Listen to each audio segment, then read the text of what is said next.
All right, now, everybody. Quiet, listen to me. We're going to start a show. Now, some of you people have been with me before. You know it's going to be a tough grind, but we're going to have a show.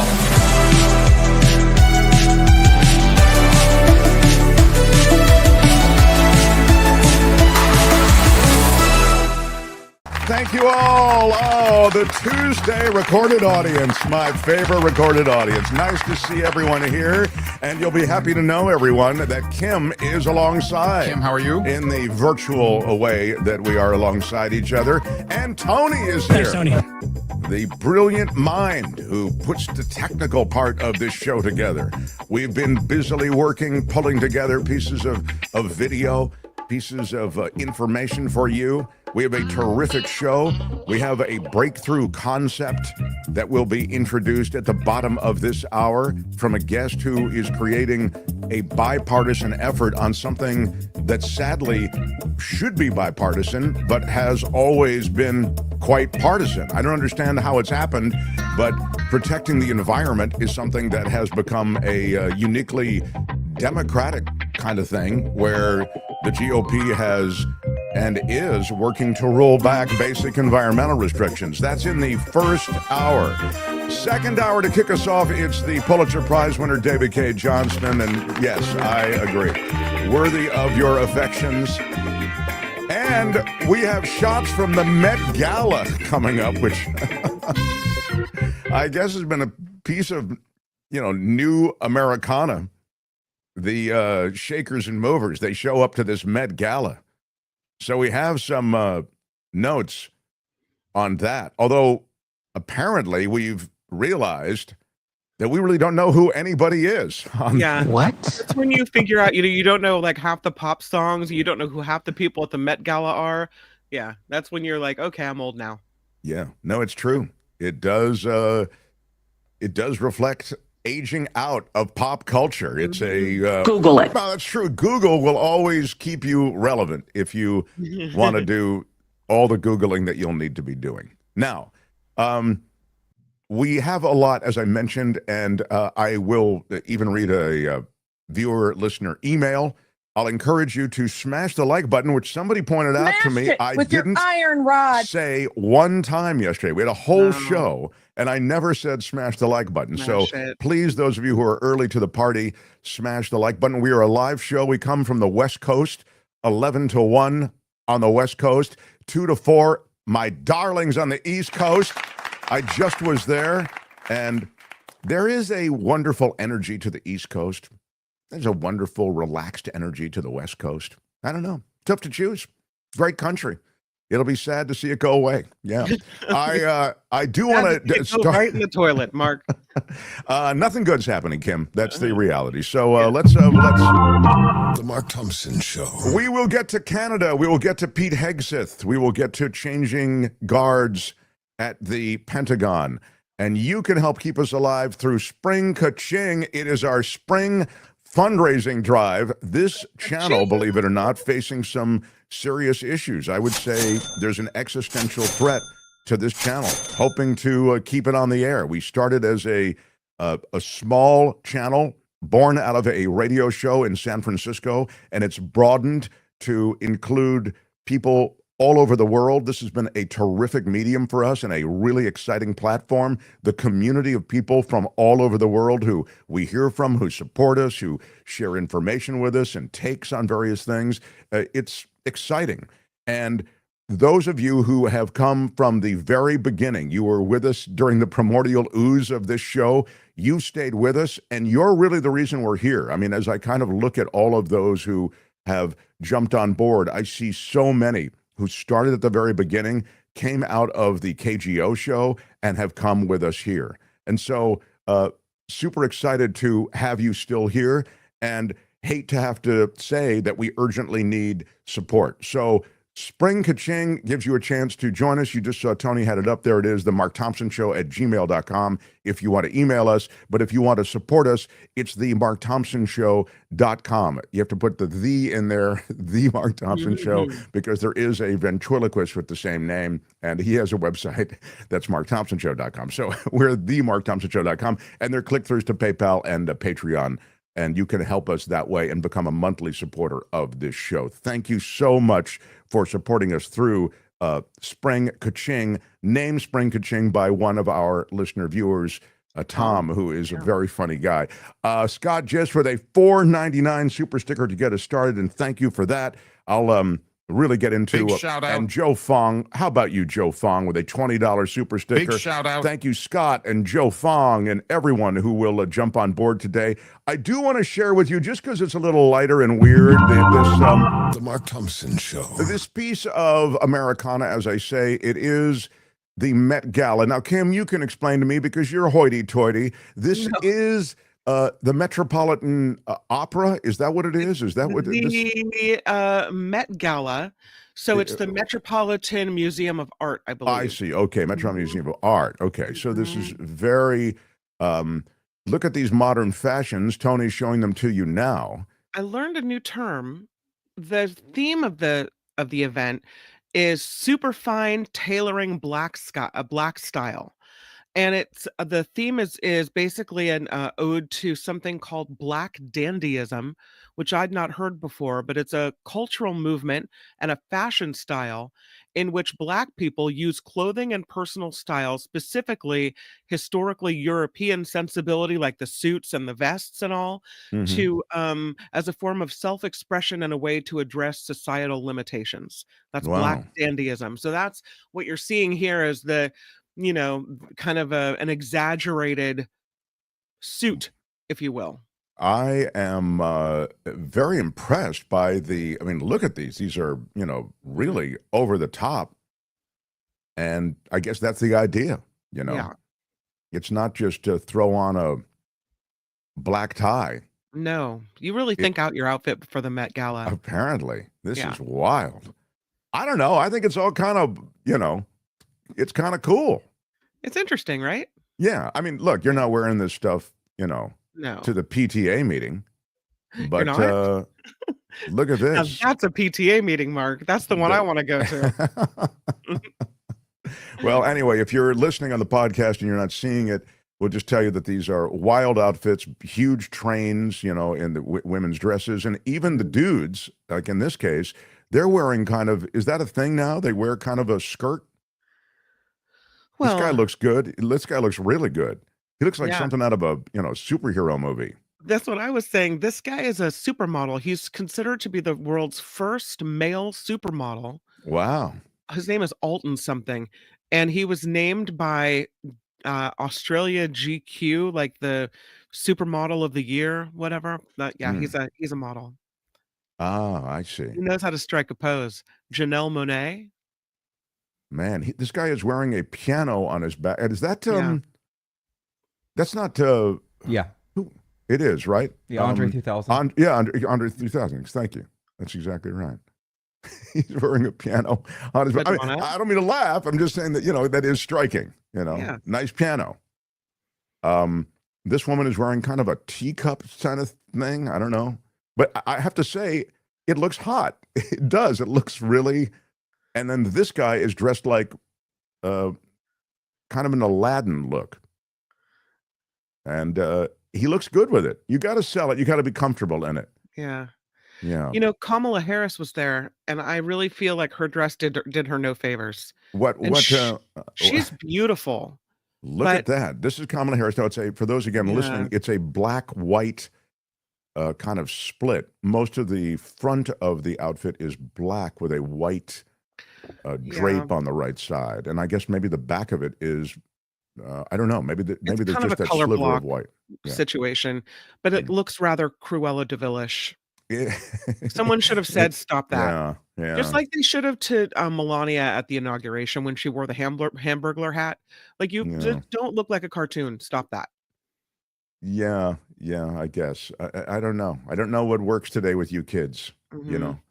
But this is like a wild kind of Jackson Pollock suit that this guy is wearing with pink lapels. Again, none of the stuff necessarily hits me in a bad way. It all just strikes me as kind of exciting and different and wild. Wild and outrageous. Yeah, wild and outrageous. That's the whole point of the Met Gala is the wild fashion and the. Yeah. Yeah.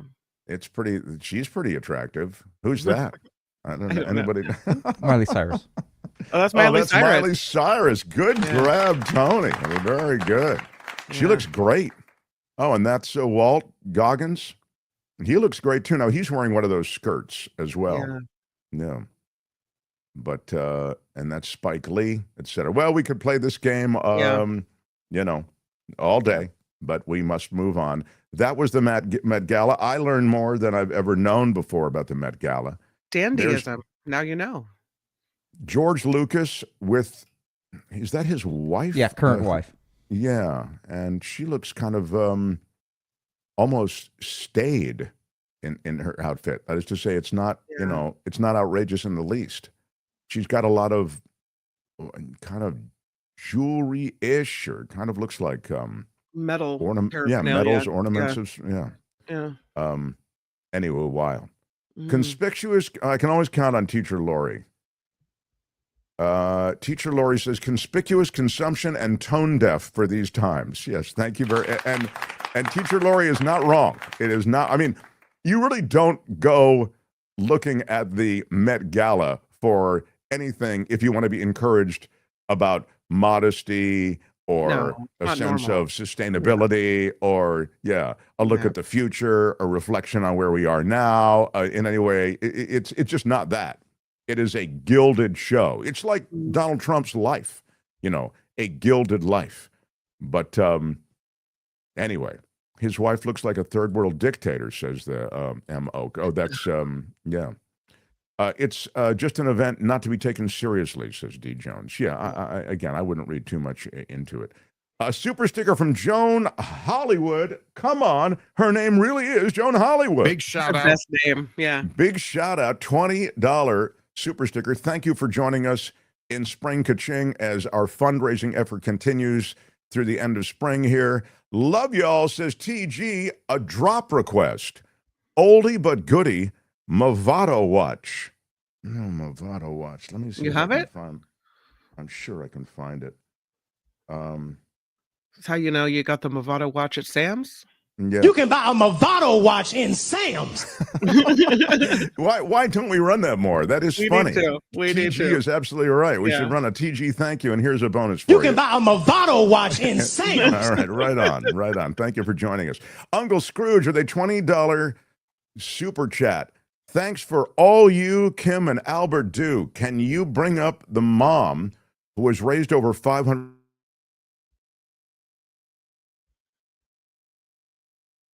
Found out about this, Uncle Scrooge. Thank you for the $20 super chat. By the way, this is quite a story. It's a despicable story. I guess she got, but from what I understand, and I haven't really read this, so maybe you know more about it, Kim. But from what I understand, she called this 5-year-old kid. Is that what it was? I don't know how old the kid was, but apparently they were at a park, and she says the other child had gone into her, I don't know if it's a diaper bag or, bag you bring to the park, and had stolen her son's things.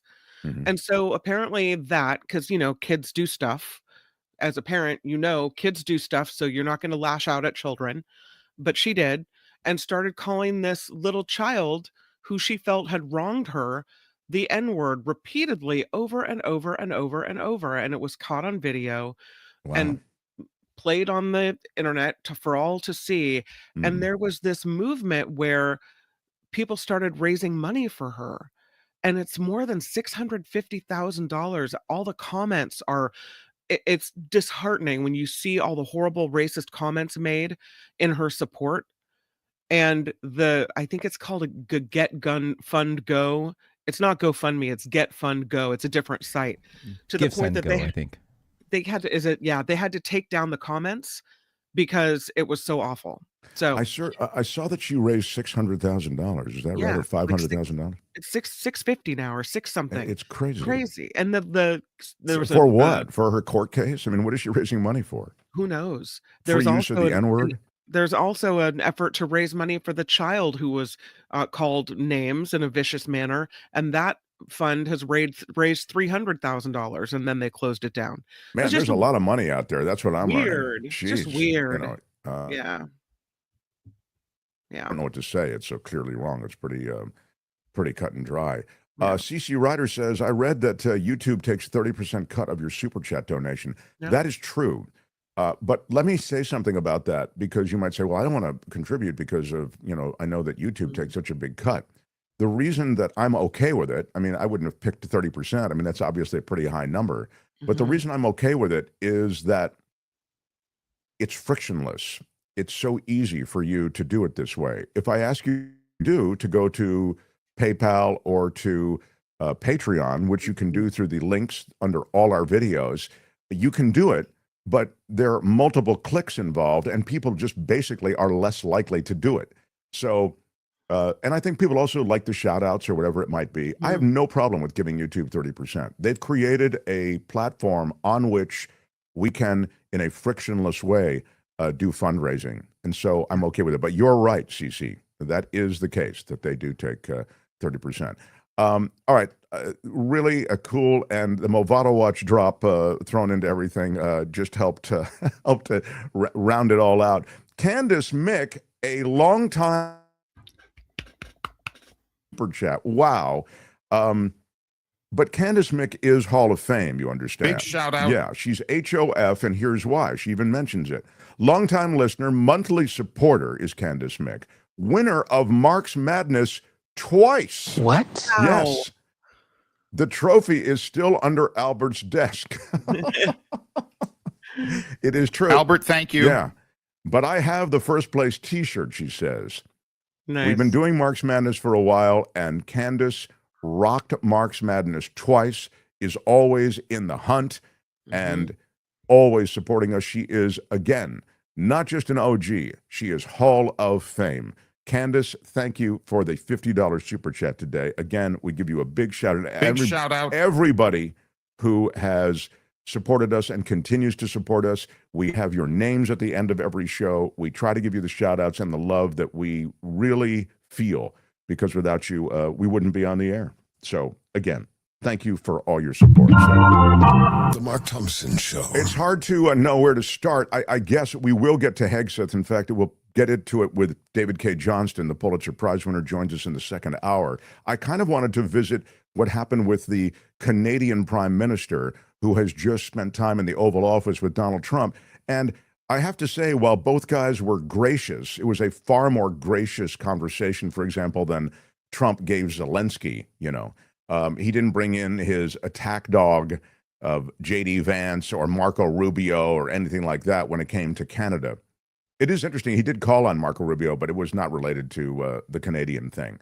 But what did come up from the press was the question about making Canada the 51st state. You, Donald Trump, have said that you want to do that. Let's pick it up from that, and we'll let it run a little while. You'll get a feel for what was going on. Here, Donald Trump is, for those watching, you can see him there in the newly golded out White House Oval Office. Yeah. No. Well, I still believe that, but it takes two to tango, right? But no, I do. I mean, I believe it would be a massive tax cut for the Canadian citizens. You get free military, you get tremendous medical cares and other things. There would be a lot of advantages, but it would be a massive tax cut. And it's also a beautiful, as a real estate developer, I'm a real estate developer at heart. When you get rid of that artificially drawn line, somebody drew that line many years ago with like a ruler, just a straight line right across the top of the country. When you look at that beautiful formation when it's together, I'm a very artistic person, but when I looked at that beauty, I said, that's the way it was meant to be. But, I do feel it's much better for Canada, but we're not going to be discussing that unless somebody wants to discuss it. I think that there are tremendous benefits to the Canadian citizens, tremendously lower taxes, free military, which honestly we give you essentially anyway, because we're protecting Canada if you ever had a problem. But I think it would really be a wonderful marriage, because it's two places that get along very well. They like each other a lot. Well, if I may, as you know from real estate, there are some places that are never for sale. That's true. We're sitting in one right now, Buckingham Palace that you visited as well. That's true. And having met with the owners of Canada over the course of the campaign last several months, it's not for sale, won't be for sale ever.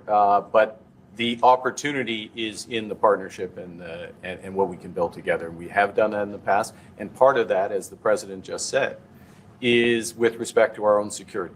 And my government is committed for a step change in our investment in Canadian security and our partnership.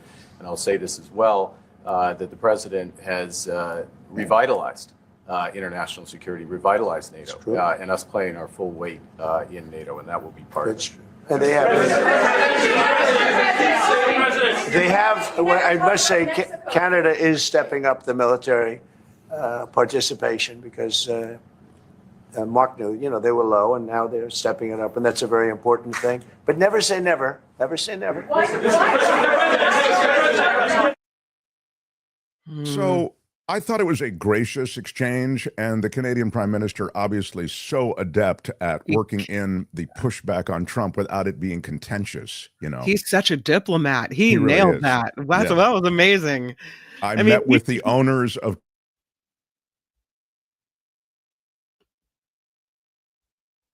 really aren't up for selling. Mm-hmm. It was I thought it was a gracious. Is something happening with my video, pal? Are you okay? Am I okay? Are you Tony? freezing a little bit here Tony, and there? what's happening? I'm not sure if you're I'm freezing seeing or I'm you freezing. freeze, but I don't know if it's everyone seeing it or just me. So, because I have too many, I have a whole bunch of pages loaded. So I don't know. I hope I'll I'm check. coming across. I don't know what's happening. But you're fine. Everything looks good right now.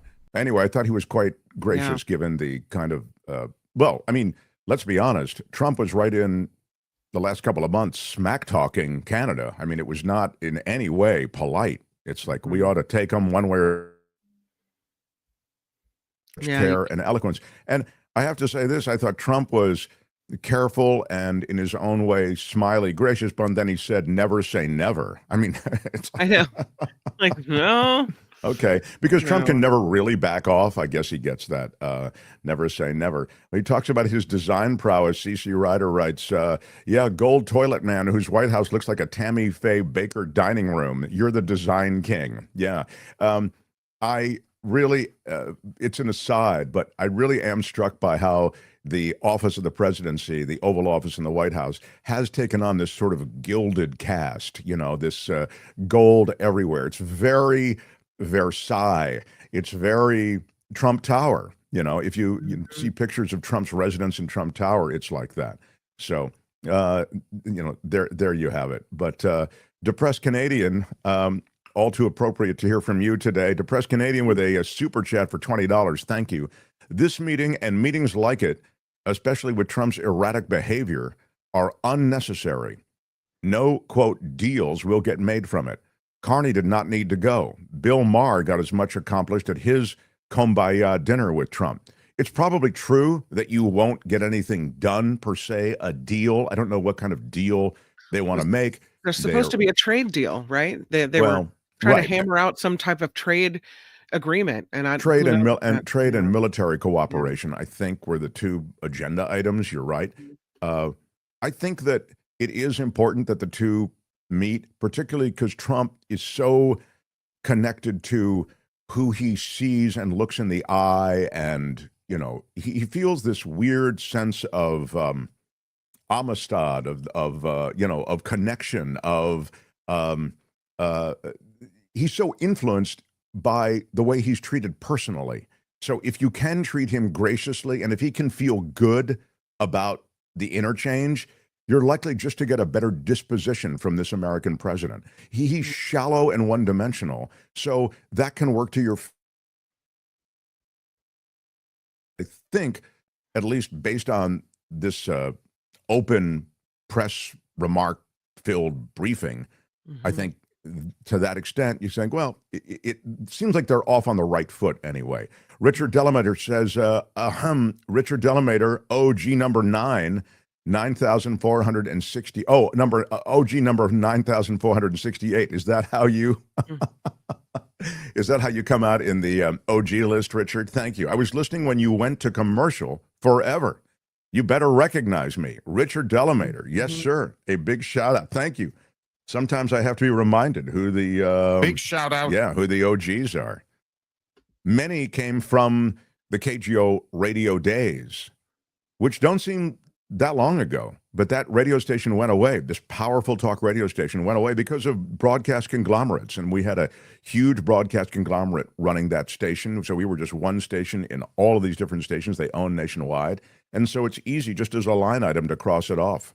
And you get rid of producers, and you get rid of news people, you get rid of hosts, you get rid of a management, and you save all of this money and you just run syndicated programming, which is what they're doing now. It's syndicated sports, I think, or they're now simulcasting right-wing stuff on the old station where we were. Yeah. Ryan with 20 euros and a super chat says, can't speak to Hegseth's motives, but as a former military member, we have too many generals and officers. In World War II, we had 12 million troops and 17 four-star generals and admirals. Now we have 2.1 million troops and 44 four-star generals. It's ridiculous. Well, I'll bring this up and we can put it aside for David Cay Johnston, who I feel is a little more read in on that issue than am I. But I think there is a real agenda at the Pentagon on the part of Pete Hegseth, and I know David feels the same. So beyond just the trimming, I understand everything's done in service of trimming down the bloated government, et cetera, efficiency, fraud. But you've seen the way Doge, celebrated as this efficiency machine, has completely screwed up government. It wasn't about efficiency with Doge. They went out and they just wantonly fired everybody. They got rid of all of these different experts. They got rid of technology experts, scientific experts, those who were involved in maintaining our nuclear arsenal. And I can continue. And then they're scrambling to rehire people and don't even know how to reach them anymore. It's a mess. And the fact that Doge is still peacocking, or that this administration in any way is peacocking about the kind of cuts that they've made to Social Security, NIH, CDC, EPA, it's despicable. It's loathsome. It's awful. It's really the dismantling of many of the best parts of American government. So, in a way, you're looking at the dismantling of America at the hands of oligarchs, the richest in this country, who are running this nation now. If you look at what's happening with Lee Zeldin at the EPA, it is gag me time. He is rolling back all of the basic restrictions on pollutants in air, in water, in soil. The EPA is rolling them back. They're going to allow corporate dumping of toxins into the air, into the oil, into the water, I should say, and into the soil on a level we haven't seen since the 60s. It's outrageous. So I get that everything's done under the umbrella of efficiency, but the reality is they're taking a wrecking ball to the place, and it's all in service of what? Well, it's in service of Project 2025, the vision of America. I mean, Russ Vought, who we've talked about on this, he's the OMB secretary. He was part of the first Trump administration. He's essentially the author of Project 2025. Very powerful, Office of Management and Budget, very, very powerful position. So that's one thing. But it's also in service of the tax cuts for the wealthiest Americans. They want to make them permanent, and they're going to get them. So I see all of this dismantling, all of this cutting, not in service of some efficiency or seeking out fraud.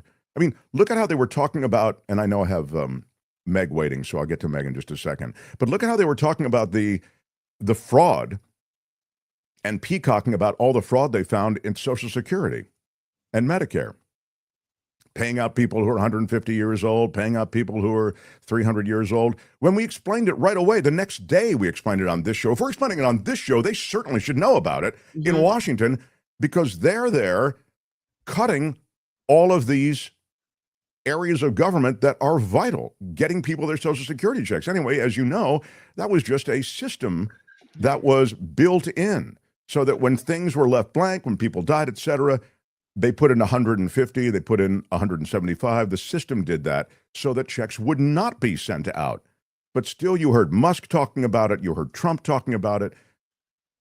In any case, it's a It's really so, I missed that. It's really so corporations can make more money and not be sued if they break the law by poisoning us. So that's on the EPA thing. Yeah, thank you, Inlays. I think that's really What's interesting is all these cuts were done in the name of, waste, fraud, and abuse, and saving American money and rooting out the abuse of the system. And then you find out that the spending under Trump from the first 100 days in office is more than in the last 10 years any other president. So what do you mean? Except for 2021, which is COVID spending. But the last 9 of the last 10 years, we've spent more under Trump than any other administration. So what kind of waste, fraud, and abuse cutting is that really? I don't know. I think these guys are fundamentally rank amateurs. He's put people who are amateurs in charge of all of these different organizations, or he's put in billionaire lobbyists who have sued the very institutions that they are running. Lee Zeldin is a great example at EPA. So The Mark Thompson Show. I did want to mention, because they are our sponsor, and I say our sponsor, they have a sponsorship deal with us, and they're so loyal to us and have been with us for a long time, since we started. I'm talking about Coachella Valley Coffee, and I have some with me right now. Coachella Valley Coffee is sustainably grown. It is delicious. It's the best coffee I've ever tasted. I was drinking it before they ever came on the show. I mean, really, it's a weird coincidence. And it is all organic from women-owned farms. You can reach them at CoachellaValleyCoffee.com. It's a boutique roastery. So these are high-end beans. Everything is fresh. Everything is hand-roasted. Cliff, who is the roast master general there, he takes great care with everything. Please go there. Please patronize their magnificent establishment. They work so very hard. I mean, if you saw the dedication, you'd be so very impressed. And you get a discount because you are part of this show. Check out using the discount code MARKT. There I am visiting Cliff.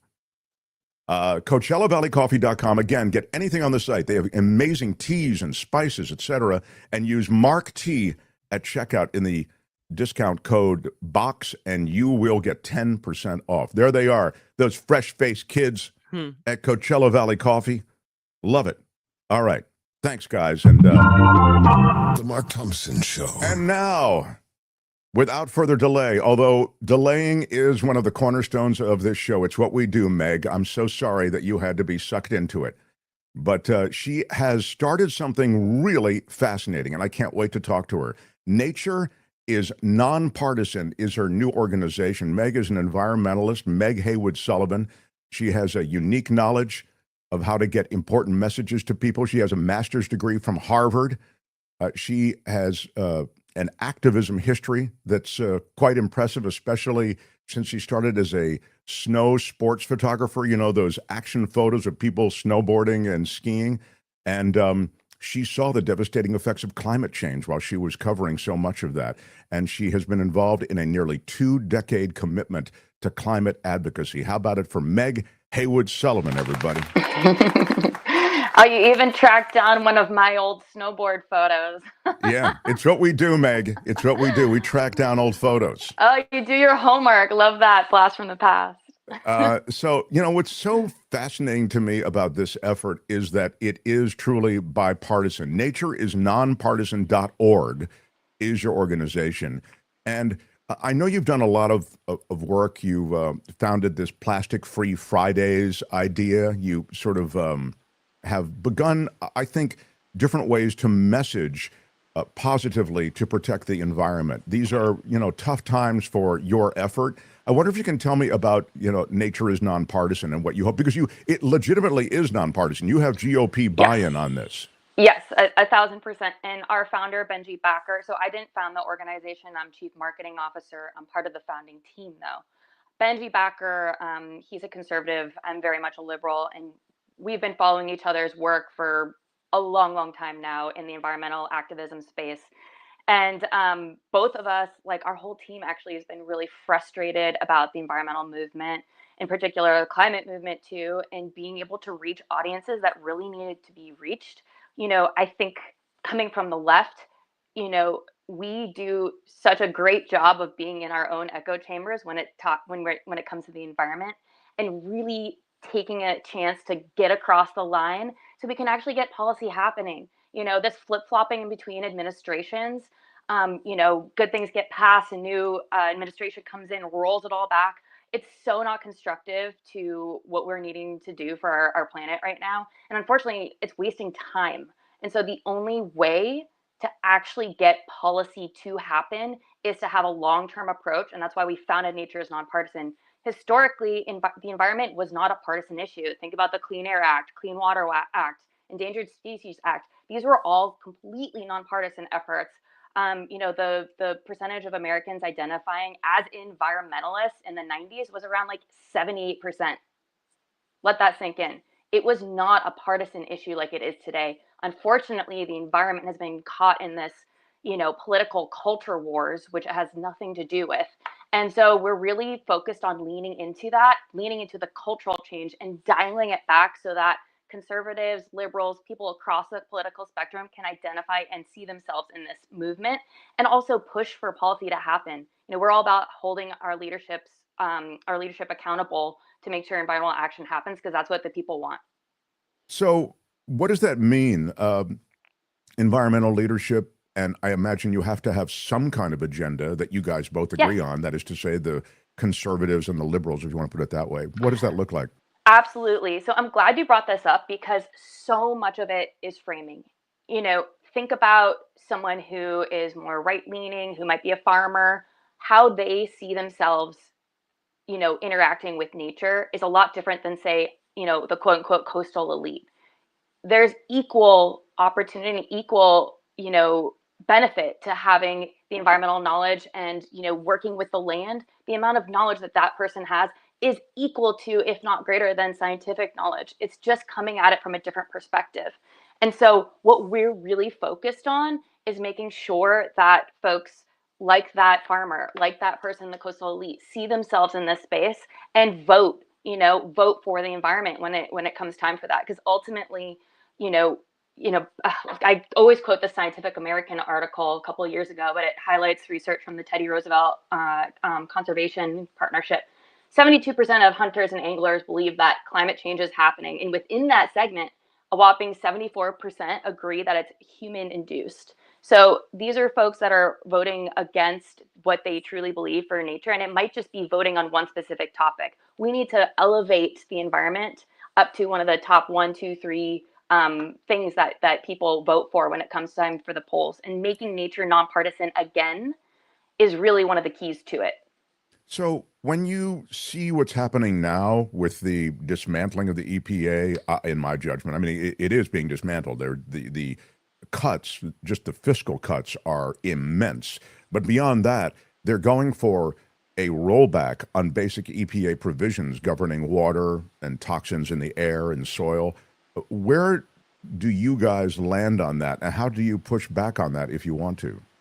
Absolutely. And so I kind of want to chat about the organization a little bit. So first of all, we're working on cultural change, which means really reaching across the aisle to work with conservatives, work with liberals, bring people together. Secondly, we're taking that work to then influence and highlight Americans' need for this and want for this, so that their leadership pushes for it. So it's really like a two-pronged approach on the policy side and on the cultural side of things. So what we're doing is a long-term play. If Kamala administration was in office, we'd be doing something similar. It would be looking very differently because of her stance on things. But we are looking long-term beyond this administration. So we are trying to focus on celebrating wins and not be against things, because being against things right now, you look at the news every day, there's like 10 new things that are happening, that rollbacks, etc. If we focus on that, we're not going to be working towards our long-term play of working across party lines, getting actual policy passed, showing that people want policy being passed, and celebrating the leadership that's getting that in action. So, for instance, right now there's 13 bills being proposed right now that are nonpartisan environmental bills.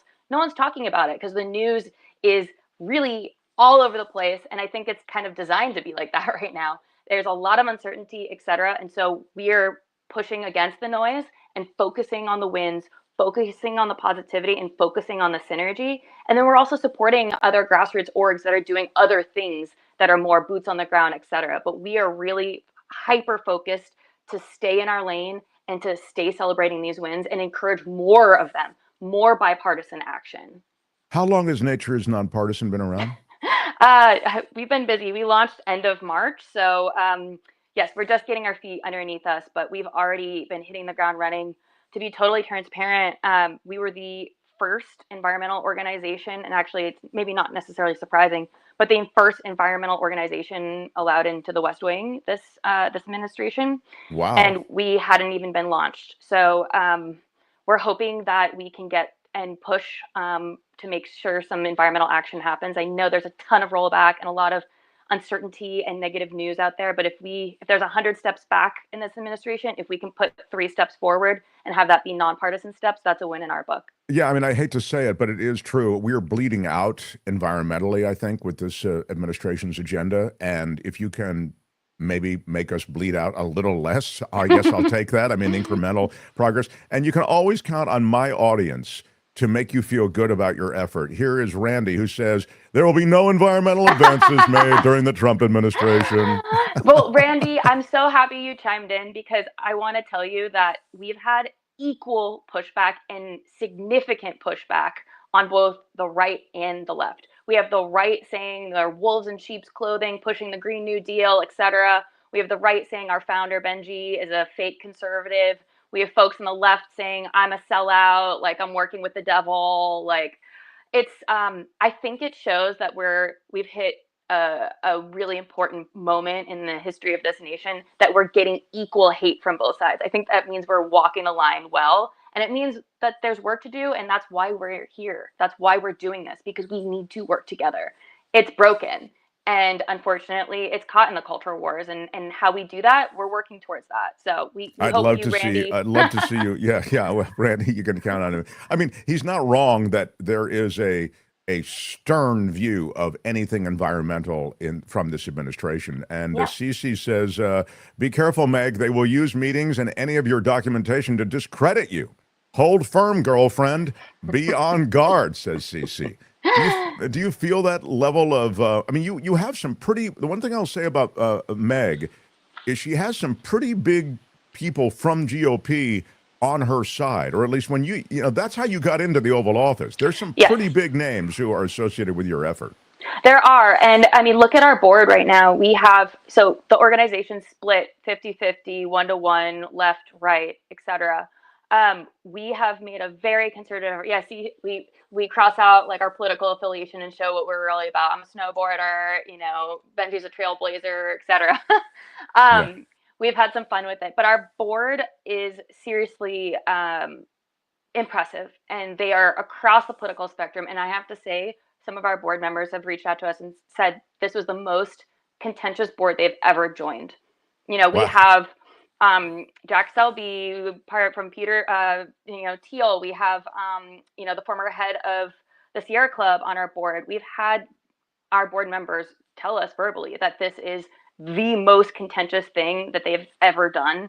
And I think that shows the reason why we all need to do this.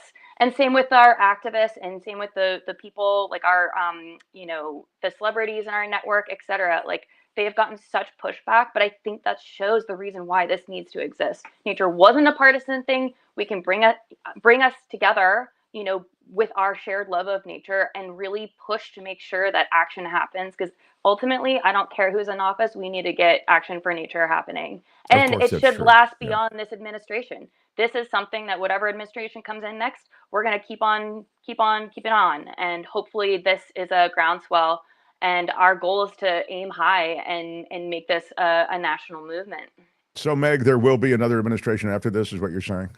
Yes, there will, and I'm going to vote for it. Signed up on their website, says Gordon. Hi, Meg, says Dan. You've got some love here. Oh, I love hearing that. I think people recognize that this is a particularly uphill climb. Yes. And but I like that you have high-profile people from across the aisle, to use the oft-used phrase. Yeah. Absolutely. I mean, the fact that we hadn't even launched yet and we had access to the White House. I mean, like I said, are we going to change everything? No, we can't. Are we going to be able to get, water resources, natural disaster resilience, public-private land support? We're pushing for these very specific things. And if we can get that passed, that is a massive win. And we are actually very close. So TBD, we'll keep you posted, but in the next few months, there could be something happening for the environment with this administration. And Nature I'm very hopeful. Nonpartisan.org is the name of the website. You can reach it. We'll have it underneath this video. Also, if you want to click through and sign up, nature is nonpartisan.org. And of course, Meg is Meg Haywood Sullivan.com. And that is... Thanks for sharing my photos. Yeah. Look at you. You're the real thing. Across the world, fair trade. We have a fair trade conversation coming up with the guy who founded the fair trade movement next week. Love that. I'll tune in. So, Anyway, Meg, love that you spent some time with us. Thank you for being here and wish you the very best. Do stay in touch. I'm anxious to learn more. Okay. Thanks, Mark. Yep. Meg Haywood Sullivan. Good stuff, everybody. I wanted to apologize to the Asian community, the Asian American community. I misspoke. My bad. I'm sorry. Y'all can all go to hell, and I'm going back to Texas. That's not fake. That's real. You just don't get it, do you? You don't. You get nothing. Seriously, what the I love it when you're angry. Can you let him finish, sir? They do this to me all the time. I don't know what the hell they do it for. There's never been anything like this.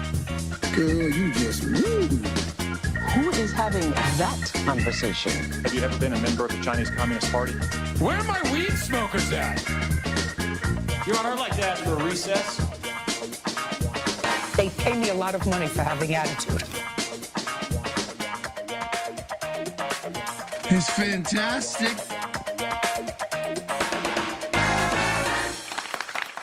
Right on, everybody. Thank you for being here. We are a live show coming to you from the West Coast of America, 11 to 1 Pacific time, 2 to 4 in the East, and across the globe. We love all of our friends who support this show and join our show from everywhere.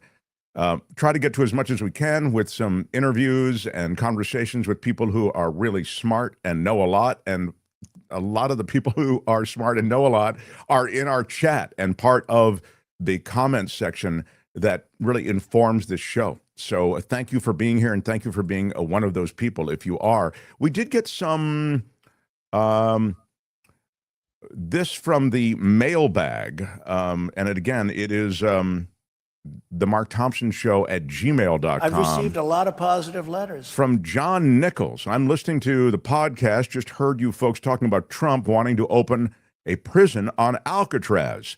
I haven't heard anyone mention why I think he's doing it. It made me angry hearing it.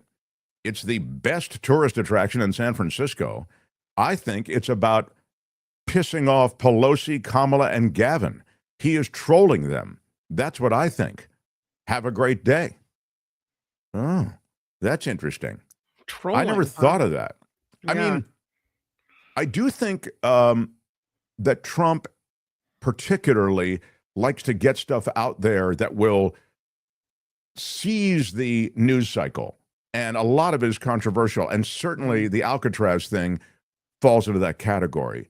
It's never easy to figure out what he's serious about and what he's just trolling. But to be fair to us, and maybe if you're listening to the podcast, you know this, we identified it yesterday when it was our first day on, right? I think he made the announcement or what he said on Sunday. We were on Monday yesterday as we talk live today.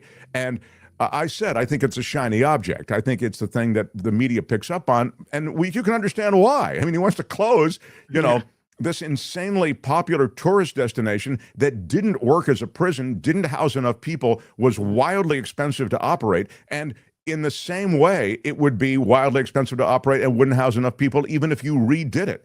Not to mention the expense, which would be immense. So you have to check off on it that way, knowing even that it might be him just trolling. But I hadn't heard straight up that it was trolling.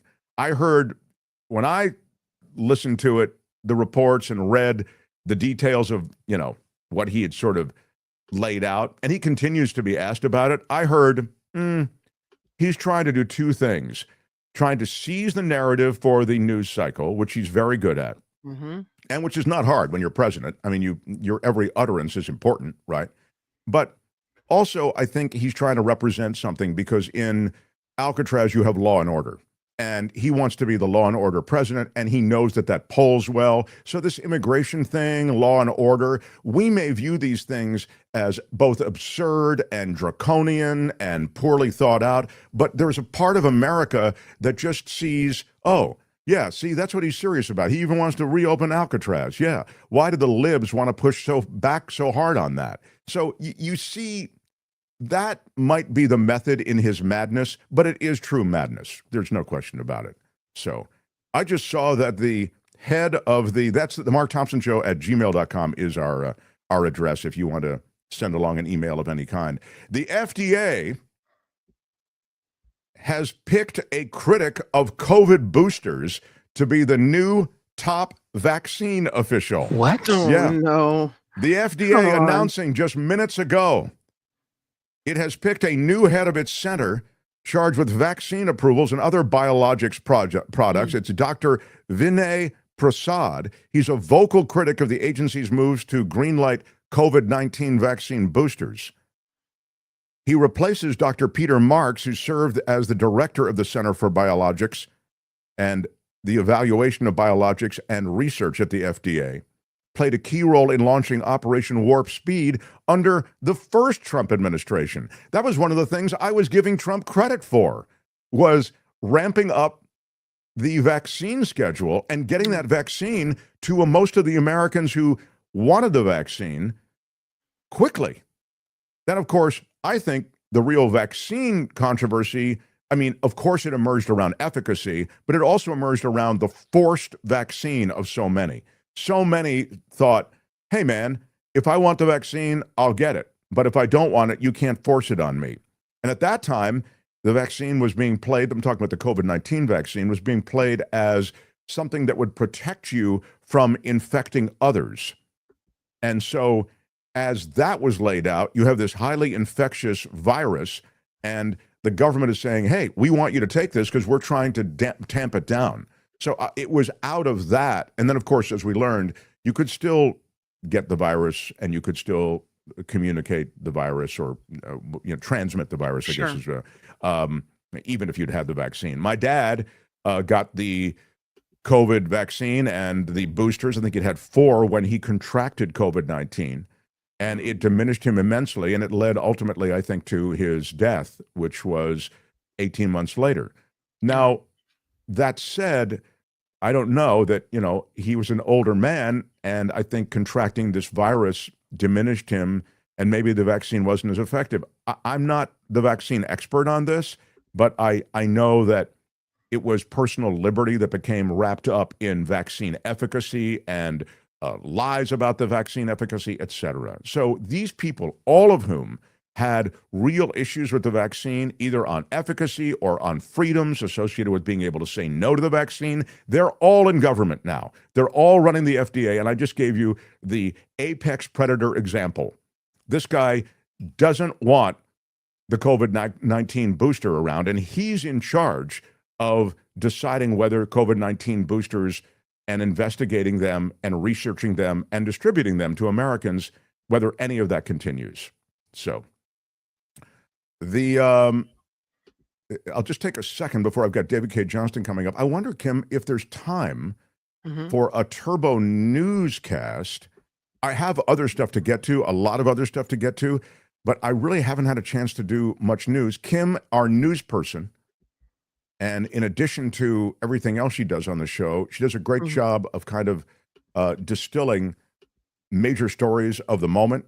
I feel like we should do that, and then we can welcome David Cay Johnston and pick up whatever pieces after that. Are you cool with that, Kim? Yeah, that's fine. We'll do it. I'll remind you that... Kim, how are you? I'll remind you that we are in the middle of Spring Ka-Ching, so if you can find it in your heart to be part of our fundraiser, it is all part of keeping this channel on the air. We've had YouTube ad money just bottom out. The bottom has dropped out of it. And so it presents a real existential threat to the future of this channel. And so that's why we turn to you with this big fundraising effort this month in the spring, and also through Patreon and PayPal. Go there. There are clicks to Patreon and PayPal, hot links. You just click on it. It'll take you right to Patreon and PayPal, and you can join the group of supporters who are part of this community every month. Kim, thank you. Kim, I have news for you. Breaking news. I know. I heard it. David Cay Johnston has just... I heard it. I heard it. So we'll get to... For everyone else, there's a little like click that goes on when someone joins our platform. Our green room, like the green room area. You hear a little ding in your ear, and you know that's it. Yeah. So that is it's our beloved David Cay Johnston. So we'll catch up with your news after that. I'm going to do a quick cup of Coachella Valley coffee.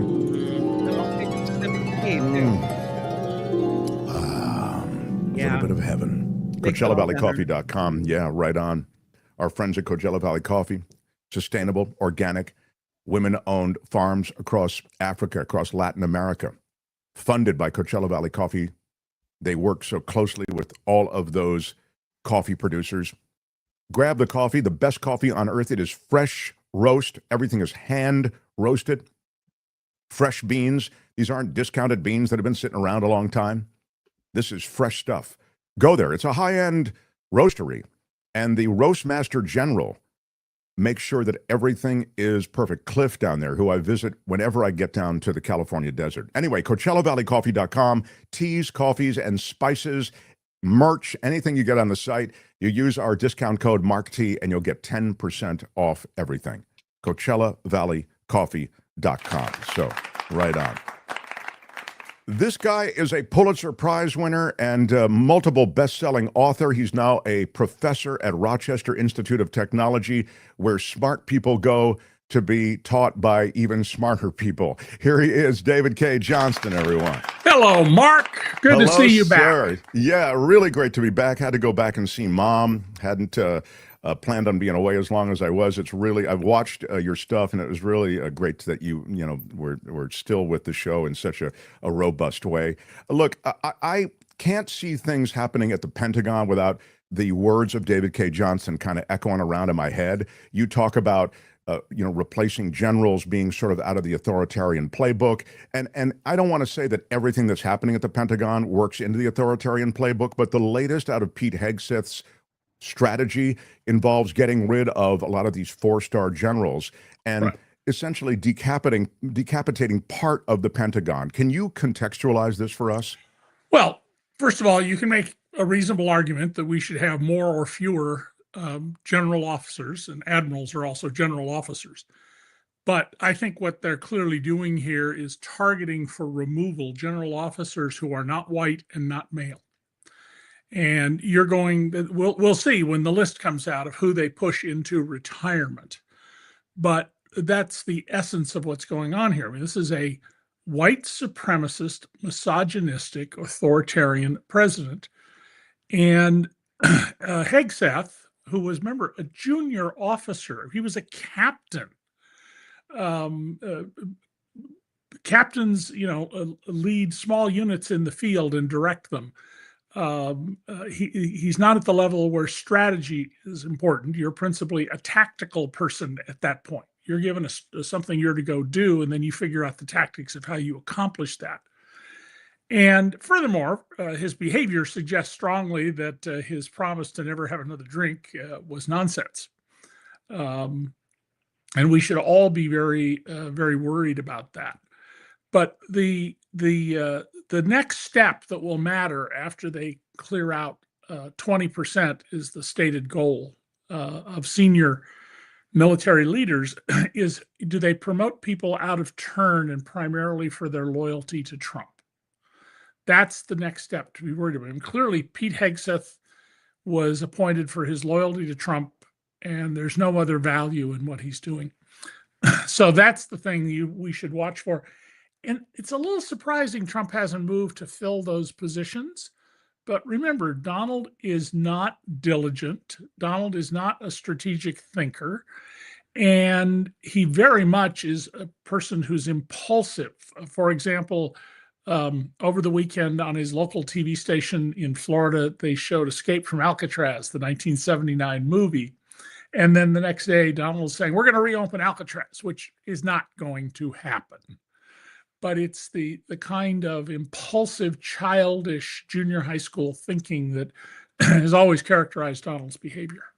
And it's something that, we were just talking about this before you joined us, that we in the media have to pay attention to, even though we know it's just a shiny object that seizes the news cycle. There's no practical way that Alcatraz is going to be reopened. It's a little like the Canada thing. I mean, there's no way that we're invading Canada, David, but he still smack talks Canada, and we can get to the Canada thing in a moment since the Canadian Prime Minister is meeting with Trump. But in a way, because he is president of the United States, his every utterance takes on significance. Well, yes, but the issue, I think, is how you cover it. Okay. There's something called a truth sandwich. So instead of quoting Donald Trump as saying one of his many crazy things and then taking it apart, what you do is you say, in essence, the way you write the news article or report it on TV or radio, we're about to tell you this thing Donald Trump said that's bizarre. Then you quote it and then you explain it. And that way people are set up to understand that what he said is not sort of normal business. And we're not doing that.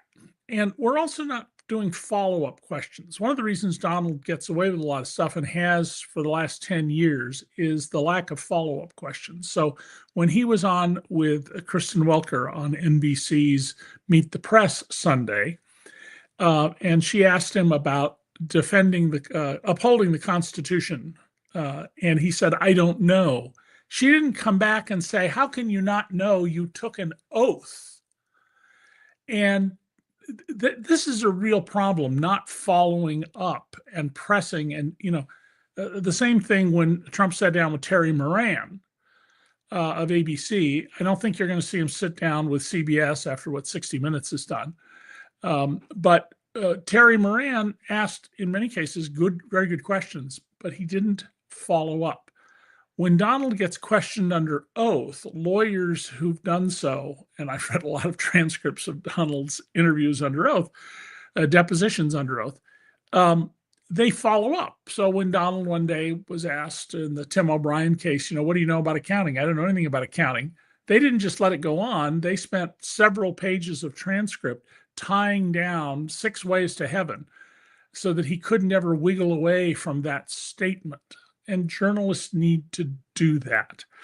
And if you get cut off from the White House, guess what? DC report and ran its entire operation, and the White House never once returned our phone calls. Right. You don't need always the access, but that's great that you touch on that, because I think a lot of the media plays for that access. They don't want to be so tough on Trump that they get cut off. In fact, you could see a little bit of that in the Welker interview, how she, you're tiptoeing so as not to enrage the Mad King. I thought the follow-up should have been, let me just be clear about this. You're not sure if this deportation order violates the Constitution, or you're not sure if you should defend the Constitution. In other words, I wanted clarity in that moment of what he was saying. Yeah, that's a perfectly good thing to do, to frame it that way. But the concept that needs to be paid attention to is following up. Trump finally came out this week because he's been gotten kickback from people about the picture of him with the Pope. And classic Donald style, the first thing he does is he throws his wife under the bus. He blames Melania. Oh, she thought it looked cute.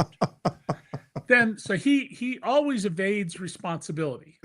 And then he goes, basically, this is a joke. These are not jokes. Jokes are supposed to be funny. A joke doesn't necessarily have to have a punchline at the end, but they're intended to be funny. These are not funny. These are serious, and they are clear signals of how Donald thinks. And this goes to, as I've said many times on your show, Donald not only thinks he's the only person competent to lead the U.S. government, but he thinks he should run the whole world. And he's now finally said it 14 years after I first said it. No, that's right. You were on to his plan all along. Of course, when you first started talking about it, he wasn't in a position to do it. Now he is in a position to sort of take shots at it. And that AI Pope picture, it was so weird, the timing of it. I mean, he just had attended the Pope's funeral. I mean, it was crazy. Well, and what didn't, here's what's really troubling. At the funeral, there was a lot of news attention, especially broadcast news, to the fact that he wore a blue suit, not a royal blue, not a navy blue, which would be appropriate at a funeral. Excuse me, but a light blue suit as he usually wears. What wasn't very much covered was that the world leaders who were there shunned him. There's video that ran on Italian television where nobody wants to be around him. And there's one, I assume the scene was shot the day of the funeral in Rome, in Vatican City. I don't literally know this. There's a scene of him forcing himself, it looks like, on one man. Macron, I think it was. Yeah, the French, the president. The context suggests that it was there. But that's the story. Nobody wants to be around this fellow. And of course, Trump's diehard followers, which are 25% or so of the population, doesn't matter what he does. If you literally shoot somebody on Fifth Avenue, they'll say, well, good. And if you say, well, wait a minute, the person he shot was a cardinal. Well, that's okay. That's okay. God will forgive him. But the rest of us need to really recognize what's going on here. He's ruining our economy. He's ruining our standing in the world. He's making us less safe. Well, you were gone. I said with Kim hosting that there will be some kind of attack on us. If you're the Iranians or someone else who wants to do us harm, it would be foolish of you not to think up some evil plot, some evil stunt like 9/11. And that's what it was. It had no military significance on 9/11. It was designed to change America's, to exacerbate internal tensions in the U.S. And the second part Osama bin Laden thought was nuts, and that was that we would send a military into the Middle East and the Arab armies would vanquish the United States. That's not going to happen. But the first part, he was absolutely successful at. And somebody who doesn't wish well for us is going to find a way to exploit this, that we've stopped all sorts of cyber measures to protect us. I mean, tens of thousands of times a day, foreign governments try to penetrate our computers. We do the same thing to other people. Right. But this is the key, because he's dismissed a lot of those cyber sleuths who are protecting the U.S. are gone. That's right. Yeah. And that's talent and knowledge that you just can't replace off the shelf. I was talking before, David, about, it was in relation to the EPA. I forget, we got an email, I think, and it started me on a riff about the EPA because it's being completely dismantled. I mean, this guy, Lee Zeldin, he's just a despicable guy. I mean, he's committed to rolling back all the restrictions on toxins in the air, water, soil. It's really taking us back to like 1962. And, we got the EPA because of the way that we polluted our own world. I'm talking about America. Leave aside the rest of the globe. Yeah. And for 100 years, the Cayuga River in Cleveland caught fire. And in 1969, because of television news, it got national attention. And then a Republican president, a very conservative Republican president, Richard Nixon, supported and signed the Clean Air Act and the Clean Water Act. But now what we're seeing is that Donald Trump said he was going to drain the swamp. Remember that phrase from long ago? Yeah, but that was from Trump season 1, David. I remember that. That was so recent, my hair had already turned gray. That this now it's a polluter's paradise. And we will pay a price for this. The problem is when the price is paid, Donald Trump will be gone. I'll be gone. Because the heart disease and the asthma and the cancers, those take time, but they're going to come back. And remember, we live in a country where the maternal death rate in Mississippi, the poorest state, is worse than in Ghana. Wow. That's a great stat. I didn't know it. It's in a forthcoming book by Dr. Stephen Bezrushka, friend of mine who's was a wandering doctor for 30 years in Nepal, treating people. He'd go from village to village and treat people. And he's been a professor for 25 years, I think, at the University of Washington Public Health School, which is one of the best health schools in the country.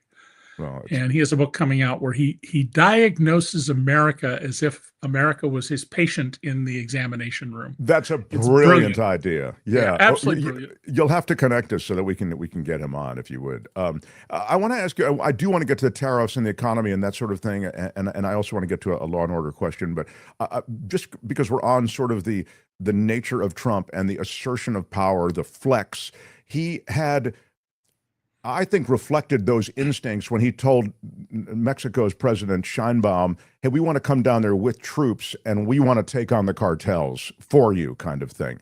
And she is now pushed back, and she was making remarks to the university in Mexico, and she said, and the Wall Street Journal had it, that, thanks, but no thanks. I do know President Trump. The territory cannot be violated. Sovereignty cannot be sold. Sovereignty is cherished and defended. It's not necessary. We can collaborate. We can work together, she said. But you in your territory and us in ours, we can share information, but we will never accept the presence of the United States Army in our territory. Listen, you want to break the cartels, and it's a serious problem in Mexico, and they've involved all the way up to the top of the government under some of the administrations. Stop this war on drugs, which hasn't worked. If you turn around and legalize drugs, and there are various ways to do that, you take your losses in a different way. Any solution to a problem, you have losses.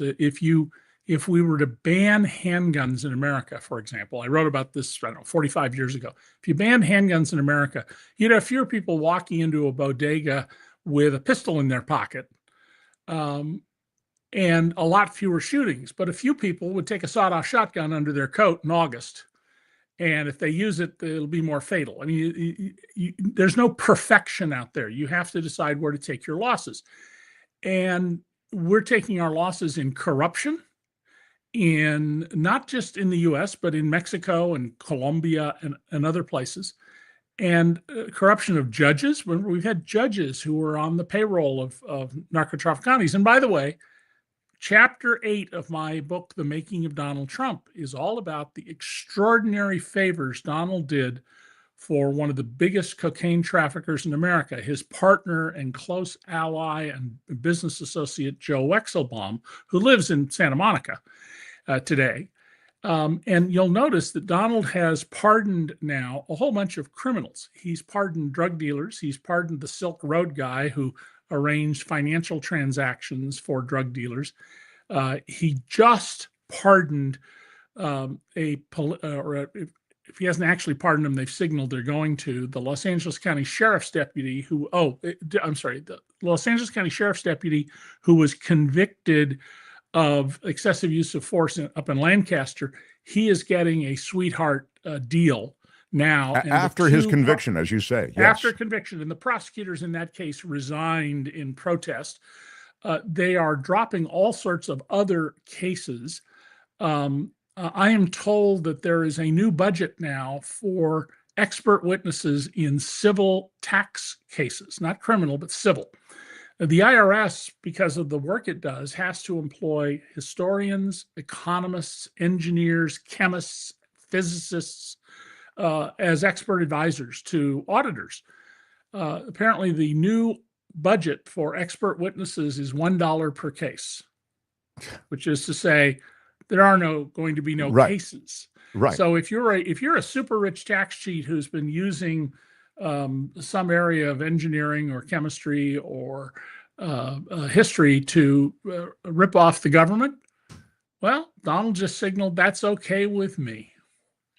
That is just it's wild to consider it. I mean, it really is wild. I mean, it seems as though corruption and issues related to corruption are all part of the Trump agenda. I mean, it's wild to see what he's doing with the guys who are guilty of all the sexual acts. They've been convicted. They were cooling their heels in prisons overseas, right? And now I'm sorry, I just spaced their name, but they just announced that the Justice Department is going after the state of Washington.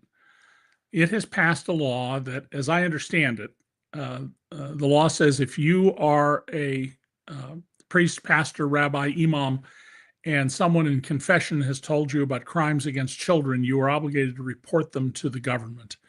And they're going after the state of Washington, saying this is anti-Catholic legislation. This is designed to punish Catholics for their religious beliefs. I'm sorry, if you're a psychiatrist and your patient tells you they plan to harm someone, you're obligated to break confidentiality. There's no place where any rule is so absolute that it doesn't protect innocent people. But this administration, there are no innocent people to this administration. It's a fundamental aspect of authoritarian regimes. No one is innocent. Well, look what he did with it's just the kid who was deported with the mother, who's an American citizen, stage 4 cancer. It's as though cruelty is built into the strategies on so many of these deportations. It's deliberate. Yes, and that's because it's to make you fearful and not stand out. I posted today about how one of my students at RIT wrote 2 papers in a course I was teaching on persuasive writing, opinion writing. And they were really terrific. And I said, you should send this as a letter to the editor or an op-ed to our local daily. And we'd like to publish a DC report, this other one. And the student was afraid that if they did this, somehow that it might catch the attention of someone in the Trump administration who would come after them and explain why they felt the family was vulnerable. They're not immigrants. They're all several generations back American citizens. But I immediately understood why someone would feel that way. And no, people didn't feel that way in any previous administration. There are a few nutcases who will tell you they're afraid of somebody, but there was no reason to have such fears. Now there are legitimate reasons to be fearful. Yeah, they go back in your internet history and they look, this is not only in this administration, but in any private contractor doing business with the administration. I just saw that just because you got us onto this because you just mentioned it. Yeah. By the way, just apropos of things you just mentioned, what a great course. I'd love that persuasive writing course. God, I would have loved to have audited that class. But certain Japanese visas that have to be approved here in the U.S., they're going back 5 years on people's internet history and social media posts before they're approving visas. Yeah, well, because part of the whole object here is to destroy the world trade and travel system. America first really means we're going to separate ourselves from the rest of the world. That has never worked for any country anywhere.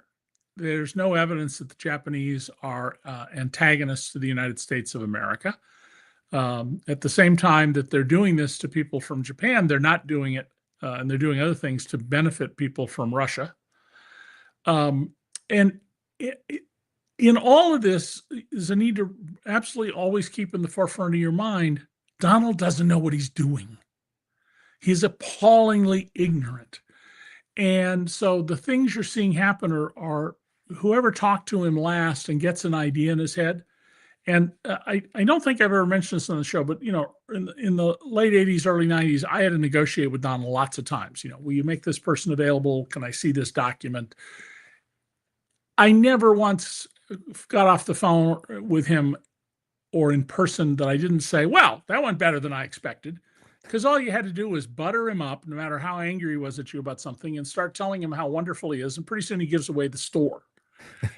He's a terrible negotiator. It's part of the fraud he's created that he's this great businessman. I noticed in the chat, somebody asked about the Democrats. Every day I get, please send $5 or $1 or $3 from the Democrats. I get it from Donald too, and his merch, which is all made in China, almost everything. That is the wild part. Yeah, go ahead. Yeah, but the Democrats really haven't figured out after all this time how to deal with Donald. And AOC and Bernie are not at the center of the party. They're not. Their oligarchy tour is not going to change the country. The Democrats have to figure out that J.B. Pritzker, the billionaire governor of Illinois, got it a lot better. And he's overall done a better job. I don't think he's going to be a candidate either. But first of all, why do you say that, David? Why do you say that? Well, partly because, he's the size of Chris Christie, and a lot of people get turned off by that, like it or not. I mean, people have all these biases. Sure. Think of all the people who just can't stand Hillary Clinton because she's a woman. And it's ridiculous. The color of your skin should have nothing to do with the color of your hair. It should be the substance of your character and your conduct. But in the real Donald world, Trump isn't exactly Slim Shady, though. no, he's certainly. You mean he doesn't really only weigh 239 pounds? I'm shocked. Mark. But I take your point. Okay, that's so he might be the candidate. He's been a pretty good governor. I think he's very vulnerable because the long history of Illinois not running its government very well, and being corrupt, not as corrupt as Ohio, the most corrupt state in the country right now, or New Jersey, but corrupt. But the Democrats have got to come up with a strategy. Now, Pete Buttigieg, you'll notice when he goes on Fox News or he appears on a TV show, he's very self-assured. He knows he never takes the bait. He's very competent at what he does. And, there's a terrible need for a good strategy here. The Republicans have a whole host of people who could help. There's Stuart Stevens and all their names just went out of my head. The guys who formed the Lincoln Project. Sure, of course, Wilson and the rest of them. Yeah. Yeah, Rick Wilson and Steve Schmidt, and they could provide pretty good counsel on how to deal with Donald and with the people around him. And they need to let me just to explore that, to put a specific on it. That's a very in-your-face kind of style they have. Schmidt and Wilson and the rest of them. Lincoln Project is extremely they don't countenance anything within this administration. So you're saying that that's an effective strategy in your judgment? No, I think that they should be listened to. They should meet with these folks because they are effective at many things. The 25% or so of people who believe Donald is essentially a demigod. The only way they're ever going to be separated from Donald is, and you're going to see this on the air on TV before long, there'll be some poor working mother from one of the red states who's a Trumper, and remember, who's on Medicaid, our federal program of health care for poor people, which primarily benefits red states. The red states are the poorer states. They're the ones with the less stable marriages. There's a very good book about that. Red Families, Blue Families. Very short but well done book by my friend Professor Carbone and a friend of hers, Naomi Kahn. Excellent book. You're going to see a story where some mother's going to say, my little 8-year-old daughter here is going to die because I've lost my Medicaid because I made $25 too much last year. And the Trump administration says, too bad, you should be able to afford health care, and the health insurance is her entire income. Or my husband walked out and my mother, who's old and elderly and not well, has been taking care of the children, so I can hold 2 jobs and an occasional Saturday job on top of that. And she was getting insulin for $35 a month under Joe Biden, and now it's back to $1,000, and her Social Security check is her only income, and it's $1,000 a month. She's going to die, and what then do we do? That's when you begin to see some, and I emphasize the word some, of the serious Trumpers pull away. There'll be a lot of them who'll go, oh, good, culling the herd. Remember that from the pandemic when Trump was in the first term? Oh, don't worry about this. This is just nature culling the herd. Yeah, let it burn through. That was the big thing. By the way, just on that, I'll just repeat what I had noted prior to your arrival, which is that the new head of the vaccine crew at the FDA, this is the guy who is to be the top vaccine official on research, on funding, et cetera. He is a guy who has been a vocal critic of the FDA's moves to greenlight COVID-19 vaccine boosters. His name is Dr. Vinay Prasad, and he replaces Peter Marks, who served as the director of the Center for Evaluation and Research at the FDA. But he has said all along, I don't like these vaccines. We may not see another COVID-19 booster. Now, for many, you may view it as, hey, we shouldn't, we don't need them, et cetera. But I'd suggest that they're going to reverse engineer any kind of decision. They've already decided they don't like these vaccines. And it extends well beyond COVID-19. And they're going to reverse engineer any research. And they're going to talk out of both sides of their mouth, because if you press Donald, who funded the Warp Speed project, Merck funded its own project without any government money and got to the same place in the same amount of time. They're going to say, "Oh no, we're pro-vaccine," even as they're anti-vaccine. And this is a further example of this is a government. It's a kakistocracy, to use a 17th century word taken out of two ancient Greek words. It's a government of the worst. And that's what we have, the government of the absolute worst. People who do not know what they're doing, who are utterly immoral, who don't care about the rules and norms and individual liberty. And healthcare. Healthcare is going to be a key area in this, because they're not only going to cut money for Medicaid, but they're not going to increase reimbursement levels for Medicare. And sooner or later, one of these really dangerous viruses, MERS, Marburg, is going to get loose because we're no longer giving antivirals to people, where we've corralled it in places in Africa and the Middle East. And once it gets on jetliners and hopscotches around the planet, we'll have another pandemic. And Donald will go, "Who could have known?"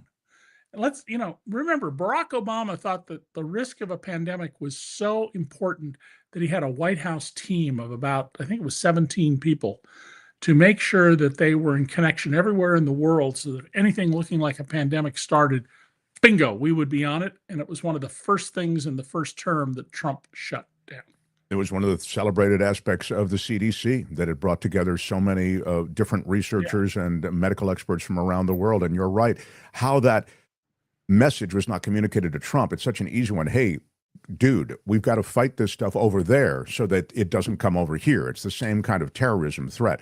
I wanted, just because you touched on it, I thought you might be interested. This is an NBC poll on regret for voting for Trump. What's interesting is they say in this poll, and then they interview a lot of those polled, they say that people are disappointed with the actions of Donald Trump that he's taken, but they'd still vote for Donald Trump again if given the chance. Right. Well, there's a well-known reason for that, Mark.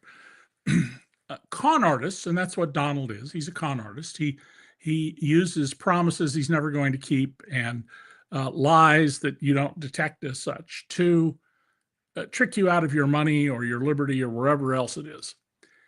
And people who've been had by a con artist, it's very hard to admit, "Oh, I was a fool."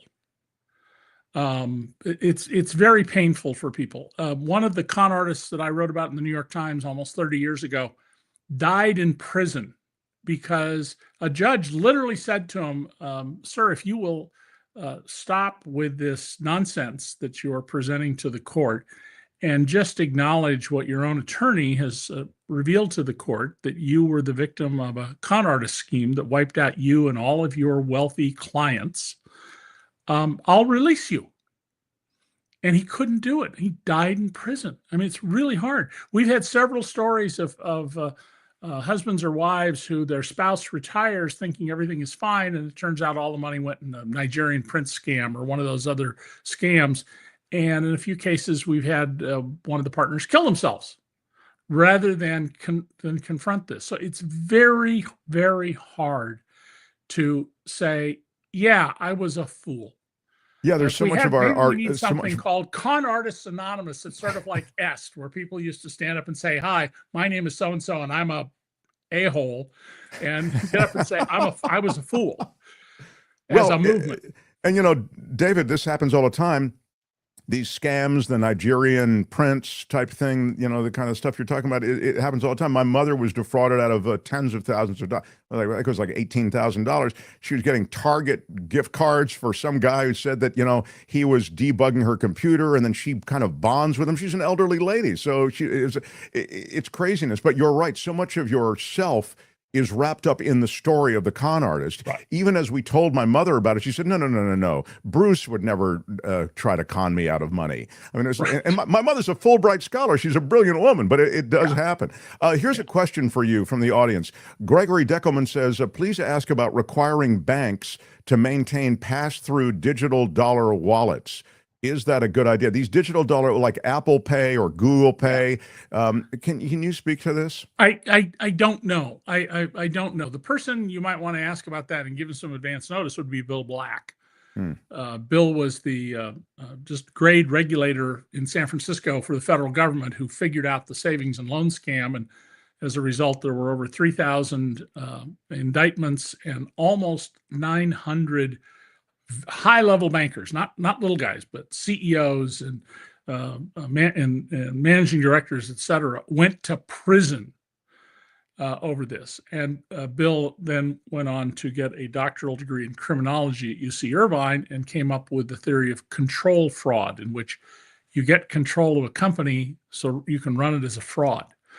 I assure you, nobody teaches that, or certainly didn't teach it before Bill in economics or business classes. We were all taught, oh, the executives of the company will want to run it for their benefit, but they're to make life easier for them and lucrative for them, but they're running it for the benefit of the shareholders. And Bill was like, no, oftentimes they're just criminals and they're using it to commit crimes. So Bill would be just about the best person in America to talk about that. The other would be somebody at the National Consumer Law Center back here on the East Coast.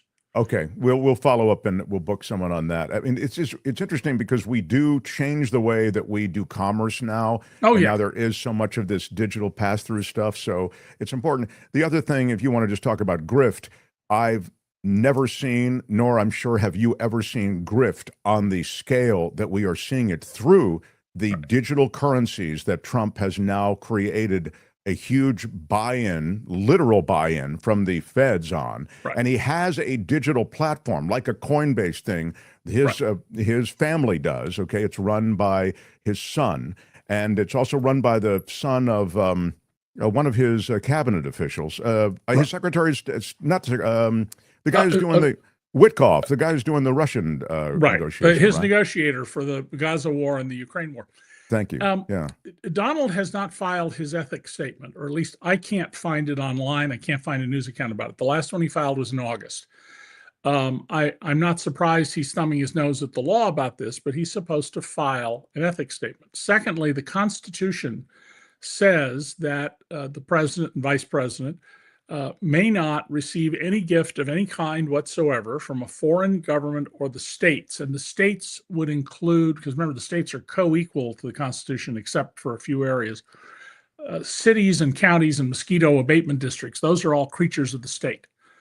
And yet he's out there doing deals and taking money from these outfits in direct violation of the Constitution. And this goes to a problem, Mark, that in the first term, there were several lawsuits brought for Trump violating the Emoluments Clause, which he was openly, clearly doing. And the position of the federal judges who got the cases was, you don't have standing to bring such a case. And that's why I refer to our Constitution as the unenforceable Constitution. It is premised, the framers of our Constitution, when they met in 1787, clearly were worried about the passions of the people, that the hoi polloi and the rabble might get passionately affected, as we see with Trump. And so they put in safeguards against the people. They didn't put in safeguards with a mechanism against a president who's crazy or malicious or avaricious, because they couldn't imagine that that would be the case. I mean, we don't have a lot of records of what happened at the Constitutional Convention, but I've read a lot on it for classes I've taught, and I don't see any indication that they sat around and said, what do we do if we get a con man, a crook someday in the White House? Well, they did, David. They did try to balance the executive power, did they not, with the general construction? Yes. No, absolutely. And we have allowed presidents to have far more power than the Constitution provides. If you go read Article 2, the relevant portion of it, because the oath is just the oath, but the relevant portion of the Constitution in Article 2 essentially says, your job is to do whatever Congress instructs you to do. Oh, and you're the commander of the military. That's all it says. It doesn't say you cannot spend money. And the Supreme Court held, when Warren Burger, a Nixon appointee, was the Chief Justice of the United States, that when Congress appropriates money, Nixon was required to spend it, and so is every other president. And certainly there should be lawsuits saying, wait a minute, we have a 15-year cancer study or breast cancer study or birth defect study that's been going on. And why would you suddenly shut it down? That doesn't save any money. You just wasted all the money we've spent so far. I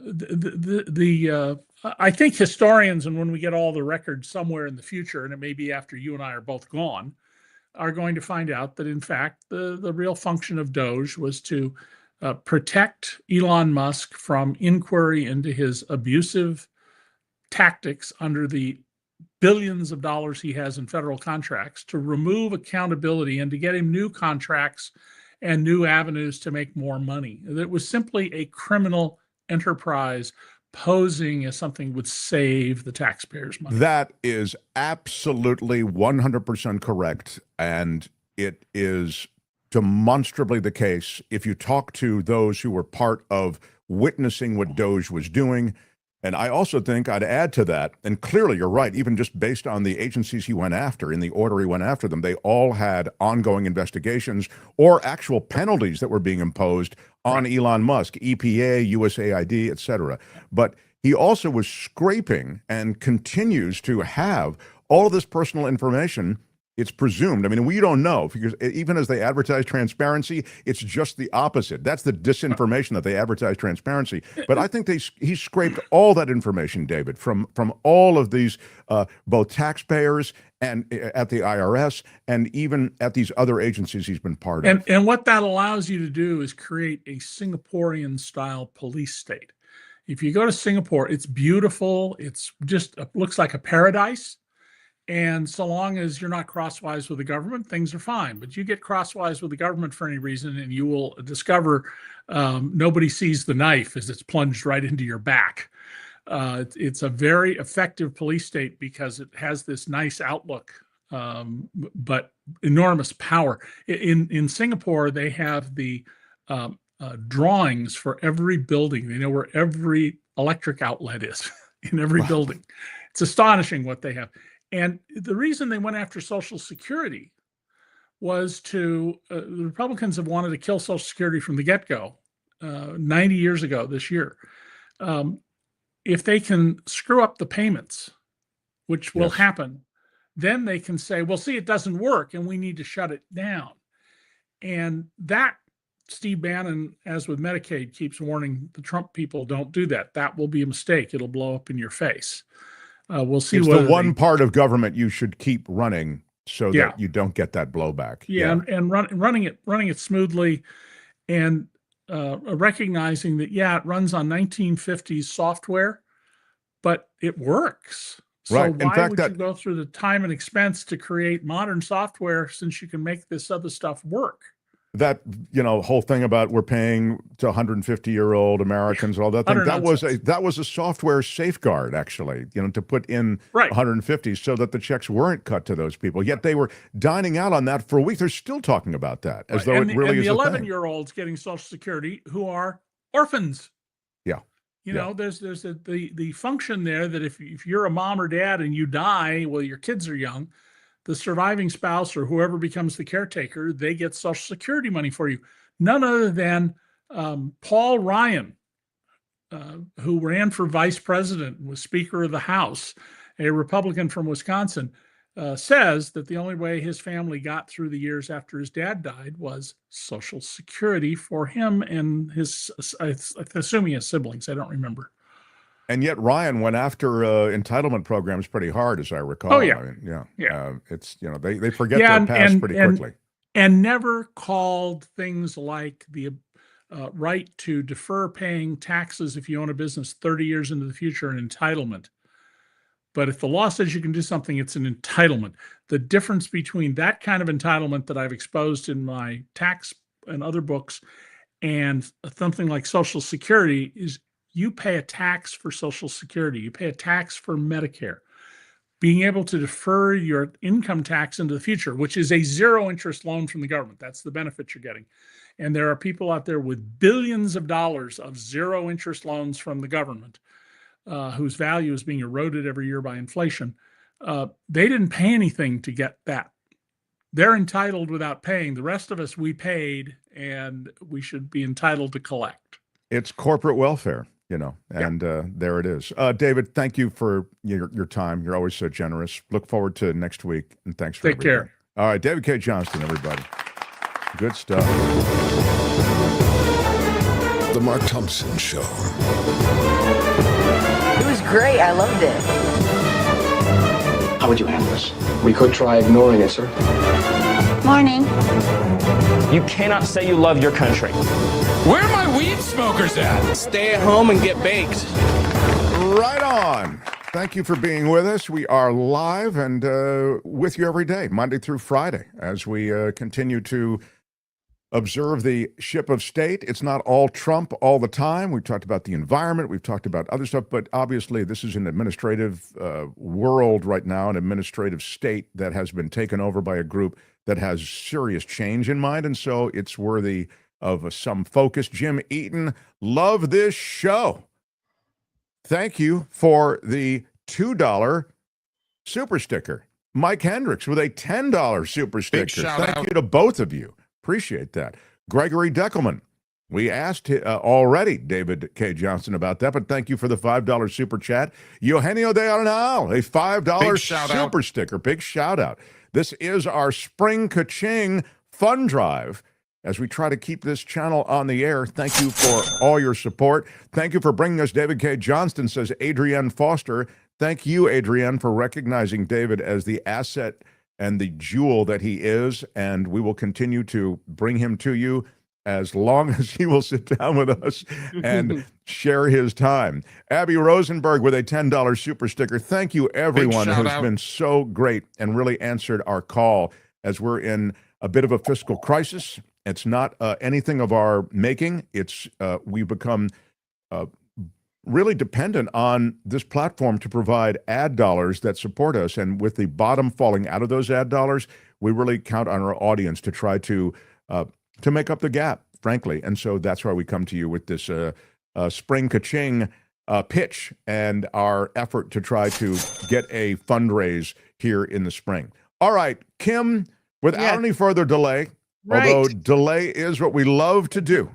Are you sure there's nothing else you could talk about first, Mark? I would have gone to your news except for David Cay Johnston. Don't be mad with me.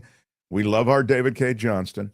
We and do. I knew that we would still have time for your news. So my favorite is when David Cay Johnston sends us a message and says, I'd really like to talk about this. Can I come on an extra day this week and talk about this? Sure, David. Yeah, come on right. in. Are you kidding? Sorry, we're a little tight, David. Are you kidding? No. He is like the star quarterback. You can, anytime you want to come into the game, man, you are welcome.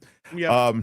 All right, so Kim's news, we do a little commentary along the way. Thanks for being here. Also, you may want to smash the like button because that helps us in the world of YouTube. It with your iron rod. Smash it with your iron rod. The no classic Mark Thompson time waster. It's true. We have no, I'm sorry I don't have one. This is a classic Mark Thompson time waster. Yeah, we do like the time wasters. I don't really have one, though. So I must kind of get to Kim's news as we continue. So thank you. The Mark Thompson Show.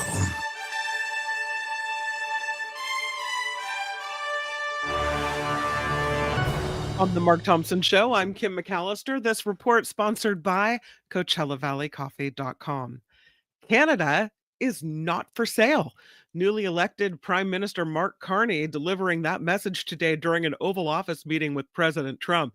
The topic came up when Trump again floated the idea of Canada becoming the 51st state. Again, they say he brought it up. I thought I heard a reporter bring it up. A reporter asked about it, and he said the Prime Minister said it'll never happen, and Trump said Canada's never say never. Yeah, that's a good one. Carney told Trump there are certain pieces of real estate not for sale, and that includes Canada. To which Trump replied, never say never. As Mark said, the two leaders are discussing trade and tariffs. We'll see what happens with that.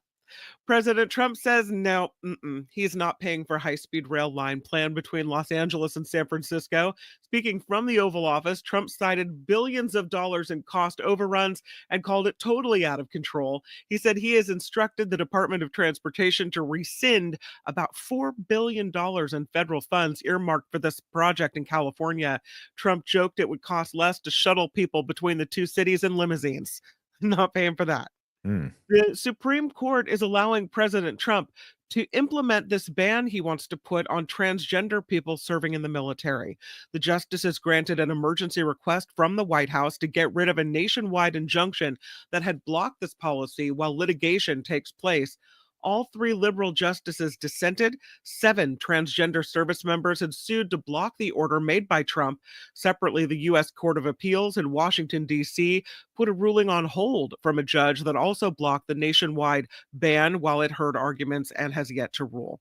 So yeah, I mean, again, we have. If you want to get rid of people because they're not measuring up in the military, that's one thing.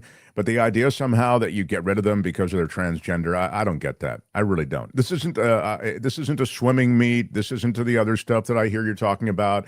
This isn't a soccer player who's transgender or whatever it might be. This is a situation in which there are people who are serving in the military, serving honorably, serving well. And again, if they're not serving well, then you can go after them. Right. But It's not about their job performance. It's about, their preference of to be who they want to be. Sure.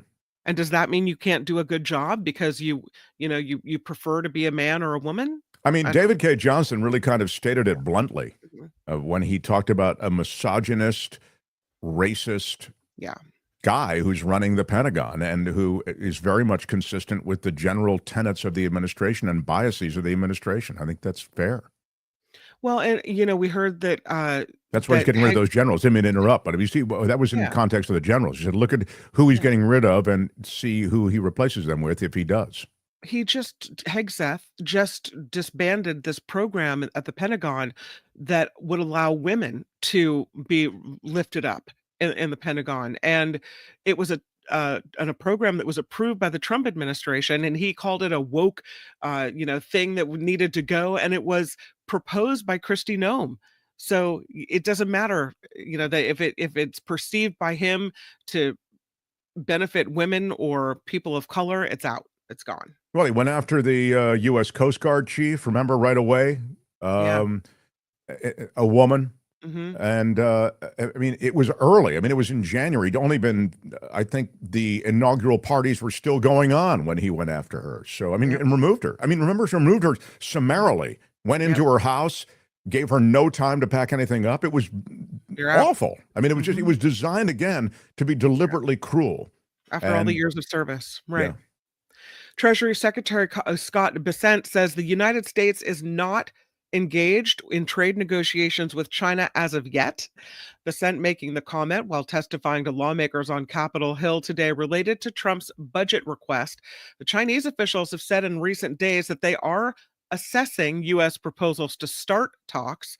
Bessent suggesting trade deals could be announced with other partners in coming days as well. During his testimony, Bessent saying he expects to see a substantial reduction in the tariffs that we are being charged, as well as non-tariff barriers, currency manipulation, and the subsidies of both labor and capital investment. Right. That's his wish list. But what's happening with China, and I've mentioned this before, and this is part of the Chinese culture, which I don't pretend to know, but I've read a bunch about it, is they don't like this style of negotiation where you pull a 6-shooter out and point it at them. That's not what they're about. And so Trump and his people, they've pulled out rhetorical 6-shooters at China. They've talked about China in this kind of outlaw way. And China doesn't come to the negotiating table that way. So when you're waiting on a call from China, you're not going to get it under these circumstances. And it's clear that they're not getting that call. All of this stuff with China, it's all smoke and mirrors. China hasn't come to the table. And China does want to make a deal, but they don't want to make a deal this way. And so if they do make a deal, and I'm sure at some point they will, there's going to have to be a softening of the manner with which American negotiators approach the Chinese negotiators. It's not going to work under these circumstances. A Trump administration request to revoke the temporary legal status of nearly 1 million migrants living in the United States being rejected. In an order Monday, the U.S. Circuit Court of Appeals did not put a hold on a judge's ruling that stopped Homeland Security from getting rid of parole protections for those who entered the country via the CBP-1 app. Of the roughly 985,000 migrants who used that app, many were often permitted to seek asylum and given temporary work authorization under the Biden administration. The three-judge panel ruled that DHS Secretary Kristi Noem has not made a strong showing that the termination of the parole for the migrants is likely to be sustained on appeal. The administration may now take the case to the Supreme Court. Real ID takes effect tomorrow. The Trump administration says all states will need to comply by the May 7th deadline. Do you have your Real ID yet? I do, believe it or not. Okay. I don't know how it happened because I'm just the kind of guy who wouldn't have it, but I actually did get it done. Yes. Real ID is an enhanced security driver's license that you'll need to board any domestic airline flight in lieu of a passport. So if you have a passport, you don't need one of these, right? That's right. Exactly. Yeah, okay. Some states are complaining of the long lines at the DMV as everyone tries to rush to get their Sure, it's their last Real minute, ID. right? Yeah. Of course. Yeah, it's Republican- it was born, I'll remind everybody, seems like a long time ago. It really was born, I think, of 9/11. It was born of an anti-terrorism, trying to ID everybody. I think that was really the origins. It's been around a while, and then because of COVID, it was given a pause, and the deadline was put off. So, I've kind of lost the plot as to really, but I'm pretty sure it was an anti-terrorism thing originally, and that was the idea. Republican Senate Minority Leader Brian Jones warning of a potential energy crisis in California, predicting gas prices could reach $8.43 a gallon by 2026. His concerns are driven I like by how specific that is, $8.43 a gallon. How do you know it's that exact number? Man. Yeah. Why He not said- just round it down to $8 a gallon? $8.40. The concerns are driven by the impending shutdowns of two major refineries. We've got Phillips 66 in Los Angeles closing by late 2025, and now the Valero refinery in Benicia will be closing in April of 2026. Together, those two supply about 20% of California's gasoline. In a letter to Governor Gavin Newsom, Jones urges immediate action to prevent the closures. He said the closures would lead to higher prices, thousands of job losses, and increased reliance on costly out-of-state fuel that will impact our local economies and our national security. Speaking of the refinery in Benicia, officials are still checking air Benicia is, quality we should levels. just say, Benicia is a community in the Bay Area. Yeah. In the Bay Area, in the East East Bay, right? And east of San Francisco. The officials are continuing to check air quality levels in Benicia after a fire at the Valero refinery. A large plume of smoke sat over several residential neighborhoods Monday as firefighters fought this fire. They had a shelter-in-place alert, ended up being sent out over concerns that winds were potentially pushing toxic chemicals in the air around this neighborhood. So that's one of the refineries that's closing down. Yeah. Wow. Vending machines offering overdose medication and other health-related items are now operating in the Los Angeles area. The so-called community health stations are self-service. They are stocked with the opioid overdose drug naloxone. They've got some COVID-19 test kits in there, fentanyl test kits, other items as well. They're located near pharmacies, health clinics, and community centers and homeless shelters. 51 of these vending machines are now deployed, with another 49 soon to be placed around Los Angeles. You're looking Love for one that of these idea. things? I really do. Yeah. Check out the LA County Department of Public Health's website to find a location of the vending machine near you, Mark. Yes, and there's a machine where you can get a Sprite and Fresca right alongside nice? your Yeah. Naxalone. So when you come to, Your come back, naloxone, yeah. you need something refreshing. It's right there at the same time. It's a one-stop shop. Yeah. Run out there, honey. I'm going to keep the car running. I need a Naxalone, and get me, one of the Diet Coke maybe to go with it, if you would. There is a man facing charges on suspicion of crashing a vehicle through the front gate of actress Jennifer Aniston's home in Bel Air. What? Yeah, Aniston was home at the time of the incident. Happened early Monday afternoon. Los Angeles police say a private security guard pulled the man in his 70s out of the vehicle and detained him at gunpoint until officers arrived. That suspect is hospitalized with injuries he suffered in the crash. He's now facing a felony vandalism charge as well. Police say he made it into the driveway, but not onto Aniston's property itself. Motivation on this one is unclear. Yeah, I mean, that is a national treasure. Girl, you just woo. Yeah, that's right. That's really scary. Thank goodness. I'm reminded that quick show of hands, anybody been on Friends on this show? Been on the show Friends that made Jennifer Aniston famous? Kim, I don't see your hand going up. Tony, I don't see. You mean watched it or like starred on it? Have you? No, I mean actually been on the show. Yeah. Are you trying to say that you've been on Friends? Thank you. That's exactly what I was trying to say. I wondered it took you a second. Yes. What did you do on Friends? Tony would run it for you, but I think we'd be demonetized. Oh. It's the episode where Phoebe is proposing to Paul Rudd at Madison Square Garden. And I play the Madison Square Garden announcer, everybody. Yes, it was a very big, yes, that's it. Tony's got the, so the audition was really cool. It was on the Warner Brothers lot. And it's really kind of scary because you're up against 7 different guys who were there, at least during the time I was there. Maybe they auditioned more people than just 7. But, you're reading this copy and just hope. I mean, probably like most voiceover copy, there are 700 people who could do it just as well as I did. But I was so glad that I got it. And if you can find it, it is there. Tony, maybe we'll put a link if people actually want to drink in the magic of my talent. I'm going to go watch that. That's awesome. Yeah, Tony will put a link in if you want to click on it and watch it. And it's kind of funny. And they give me a laugh line, like they give me a joke, which is really cool, the Madison Square Garden announcer. So anyway, that's my tie to Jennifer Aniston and the world of Friends. So I'm glad she's okay. Yeah, me too. They did this, Mark, to spoil our Christmas.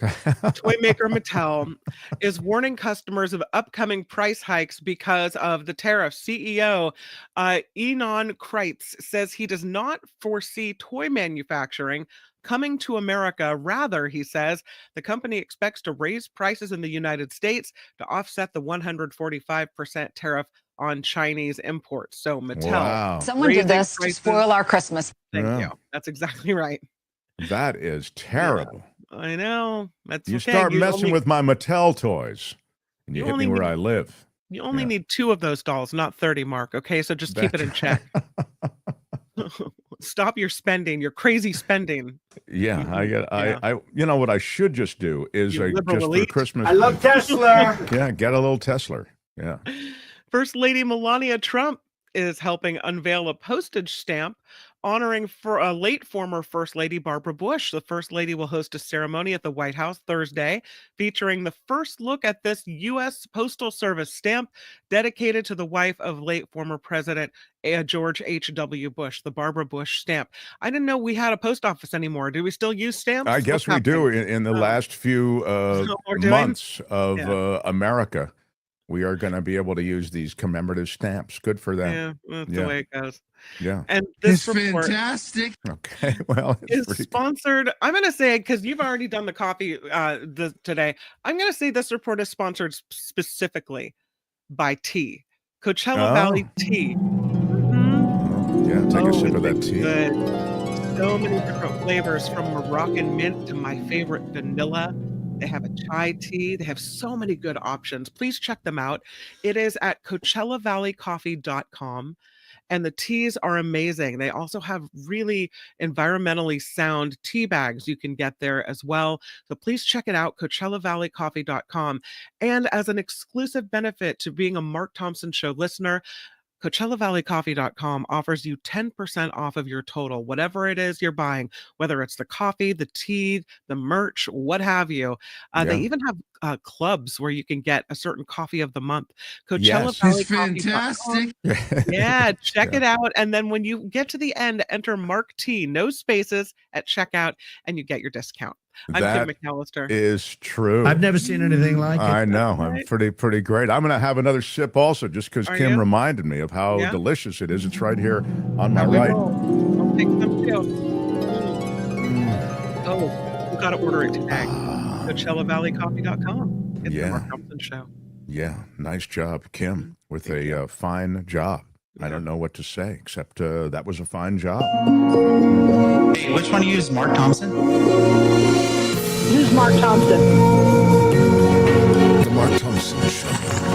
We are toward the end of the show. We like to kind of, mop up, figure out what's happening, and address everybody's comments if we can get to them. Lucy McAllister, my favorite McAllister, helping us out in the spring ka-ching. A $20 super sticker. A big shout out to Lucy McAllister, part of the McAllister family. Big shout out. And you're probably saying, well, you mean that's part of Kim's family then, because she's Kim McAllister. Nope. No. There are She's other missing a- McAllisters, and Lucy is a different McAllister. She's missing a C. Yes.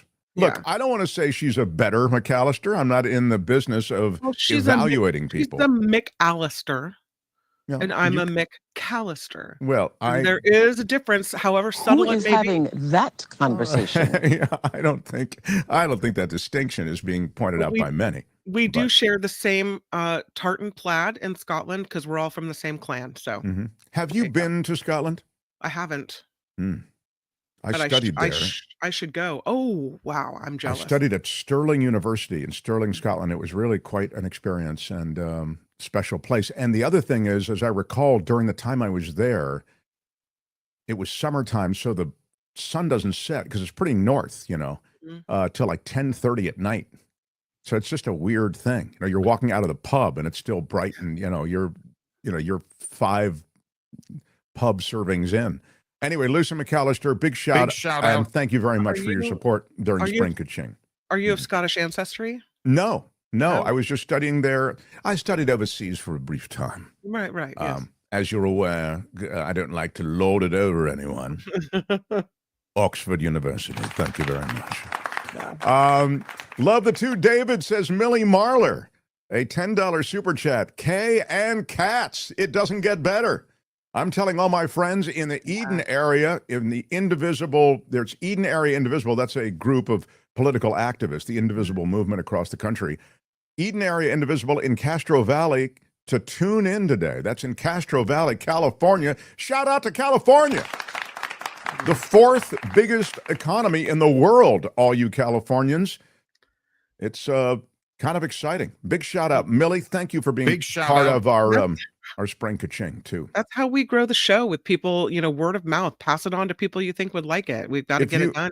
Yeah. Kim is so right. If you like the David Cay Johnston conversation, or if you like a short that we run, or, if it's Sarah Kinsey or it's Timothy Snyder, we have some really big, smart people through here, or maybe it's just something that we're talking about.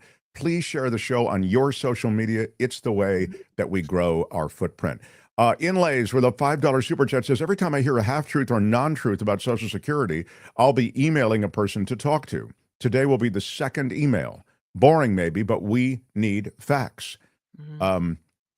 Yeah, I don't know what the half-truth or non-truths about Social Security to which you're referring. I don't know exactly what they are, but of course, I mean, I think you're right to call them out. By the way, this is, I guess, breaking. I don't know. Did you? I think we had that story actually. What did I do? What story? You did have about transgenders, right? About I did. About the SCOTUS decision. We have. But what I did want to point out, in addition to those contributors to our Spring Ka-ching, is this. Phineas says, Mark, I bet that Trevor Starr in Hollywood is jealous of Joan in Hollywood. I never thought of that. We have 2 people, one of whom is Joan Hollywood, and the other is Trevor Starr in Hollywood. That's his handle. And they do this to me all the time. I don't know what the hell they do it for. I don't know why they do it. They've got 2 people named Hollywood. We don't know if Joan Hollywood is in Hollywood. She could be anywhere. But it's possible that Trevor has had his feathers ruffled by the fact that there is a Joan Hollywood. We don't know, and it's interesting that one of our our regulars would point out Listen, that. If I can handle all the McAllisters, he can handle another Hollywood. It's gonna That be is fine. true. That is true. Yeah. You set the example for all the other kids. See? Aurelian says, how ridiculous to say that we in Canada would have better health care under the U.S. Utterly ridiculous. That is, by the way, of all the ridiculousness, which it is filled, the ridiculousness bag runneth over. But you're right. The idea that somehow you could peacock about the American healthcare system, you're right. That is utterly crazy. John Voight, what's that? Trump said that, and I was thinking, isn't it the Americans who go to Canada to get their medicine? Right, like we their are. prescriptions filled because our prices suck, and so we have to go there to like get a reasonable price on prescription medication. Otherwise, we won't be able to Thank you. afford We've got to put it. a posse together to go to Canada just to get some pharmaceuticals that are reasonably priced. Right. That is such a good point. We are famously effed in this country because of our healthcare system, and yet you're right. We've got a president who's peacocking about it. Calvin Wong says John Voight confirms that he suggested the movie tariffs to Trump. You know how he wants a 100% tariff on Hollywood movies that aren't made in this country? It was suggested by John Voight. So it is, again. That's what happens when you listen to John Voight. Yeah. Here it is. Bryce Cooley says, California now has the 4th largest economy in the world. God bless Governor Newsom. Gavin Newsom 2028, says Bryce Cooley. So there you have it. There's a Newsom backer in our crew. When will the coup be complete? Asks Uncle Russ. This is a really interesting question, and if you've watched this channel, you know I believe the coup is pretty much complete, largely because of the installation of so many loyalists across government and the inability of any existing institution. As I pointed out before, these institutions are made up of people, so this isn't the guardrails, as they're called, are made up of people. If they don't flex their guardrailness, if they don't flex like Congress hasn't on tariffs, then Donald Trump has the power to impose these tariffs utterly capriciously, in a random way, in a way that doesn't take stock of the information that really informs any kind of world economy understanding. And so, again, it's part of a much longer conversation, but I'd suggest that there is a part of the coup that is complete. And again, you can say, oh, you're crazy, Mark. What are you talking about? We're still having an election, etc. Yeah, we can talk about that. And we do talk about it on a regular basis. But again, I'm maybe half, glass half full or half empty. I see it as half empty and maybe not even half. This is Trevor Starr in Hollywood weighing in on the Joan Hollywood controversy, because we do have a listener named Joan Hollywood. I could have been Trevor Hollywood in the stars, but it doesn't have the same ring to it. I'm fine with the whole thing. Trevor, the bigger man, yeah. 2005, Mark, is when Real ID started. We had plenty of time. You're right. Well, the fact that we've had plenty of time has been the problem. We just keep putting it off because you feel like you have plenty of time. That's why no one has done it. But I had to renew my license last December, says Jano, so I got the Real ID. Good for you. People are talking about moving to Italy, Kim. I've seen a lot of this in the chat, and I got this from Bryce Cooley, who says, I'm amazed how cheap some of the beautiful brick homes are in rural Italy. Great weather, good food, sunshine. Is that where you're moving, Tony? Power is optional out there. Like, the power will just turn off in the middle of the afternoon sometimes, especially in the beach communities. You don't need power. Boop. It's like, oh, they must be on break. But you should be taking a nap at that time anyway, so That's right. A glass of Brunello de Montalcino, you don't need the power. Bravissimo. Yeah, molto bene. Thanks, Tony. We were there for summer in August at one time, and it was just every day at around 1 o'clock until like 4 o'clock in the afternoon. No power. Every day. Every day. Tony is our resident Italian. My neighbor bought a place in Italy, man and a woman, and he's been on the show before. Bill, who ran all the stuff for the Doors, and he was the manager for the Doors. Remember, we had him, Bill Sidden. So he's got a place there that he bought with his wife, and he's moved there. He's 100% there, not even around anymore. So, I mean, I I think Tony's right, though, that some of the utilities and stuff like that we take for granted here, That's fine. it's a little tougher. It's a slower pace of life, Mark. Okay, get used to it. It is in the It's like island life, but a little warmer. Right, Yeah. right. The cost of renovating those Italian houses is pretty high. Yeah. Do they still Italy have is- those deals yeah. where you get an Italian house for $1 that's in shambles, but you can fix it up and, Here's what have your- CC Ryder says. Go watch the HGTV show Fixer to There you go. Fabulous. Yeah. They helped a client do an Italian rehab. Total nightmare getting work done and permits. No. Yeah. Oh. That's the other thing. There's so many houses in Italy. It's like no one knows who owns this. So you have you're in paperwork hell trying to even sort out who owns stuff. They did tell me that buying the house was really hard. Same it's a for mess. Japan, says Just Give Me the Truth. Lots of empty houses that cannot be sold. Yeah. Anyway, Italy's too hot, says JP Hollywood. It's only going to get worse. Same for LA. Well, that's probably true overall. But anyway, look, yes, I'm sorry. I was going to say, you know what we have coming up tomorrow? I don't. What I didn't look ahead. Tomorrow it's John Rothman and it's Belinda Weymouth with It's the Planet Stupid. So I think it's going to be a great show. Oh, but I thought you had something special for us. That is special. That is very special. Well, it is special. I'm not saying, but it's sort of typical special as opposed Yeah. to the, I don't mean to, look. You know what, Mark? I'm There's just no pleasing you. The Mark Thompson Show. I'm not saying it's not good. No pleasing you ever. It's just the way you said, we have coming up tomorrow. And then I thought to myself, really what Kim's doing right now is wrapping me up by saying, what's happening tomorrow. But then I thought, wait, maybe not. Maybe there is something really special tomorrow. But then you said John Rothman, and I'm excited about John Rothman always. Yeah. But then you said Belinda Weymouth, and I'm really excited about Belinda Weymouth, but I thought there might be something more exciting. So, do you want to look in the bookings and see if there isn't somebody else? Because I think there might be. No, there's not. There's not. I looked.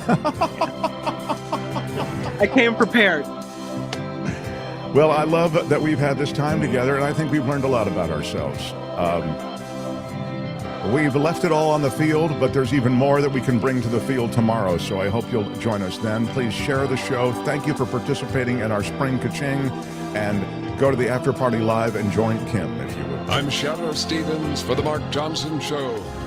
Bye-bye. Thank you, everyone. We're out of time. Bye-bye. Yes, we are out of time. Bye-bye. Thank you, everyone. Thank you, Tony. Thank you, Kim, and bye-bye.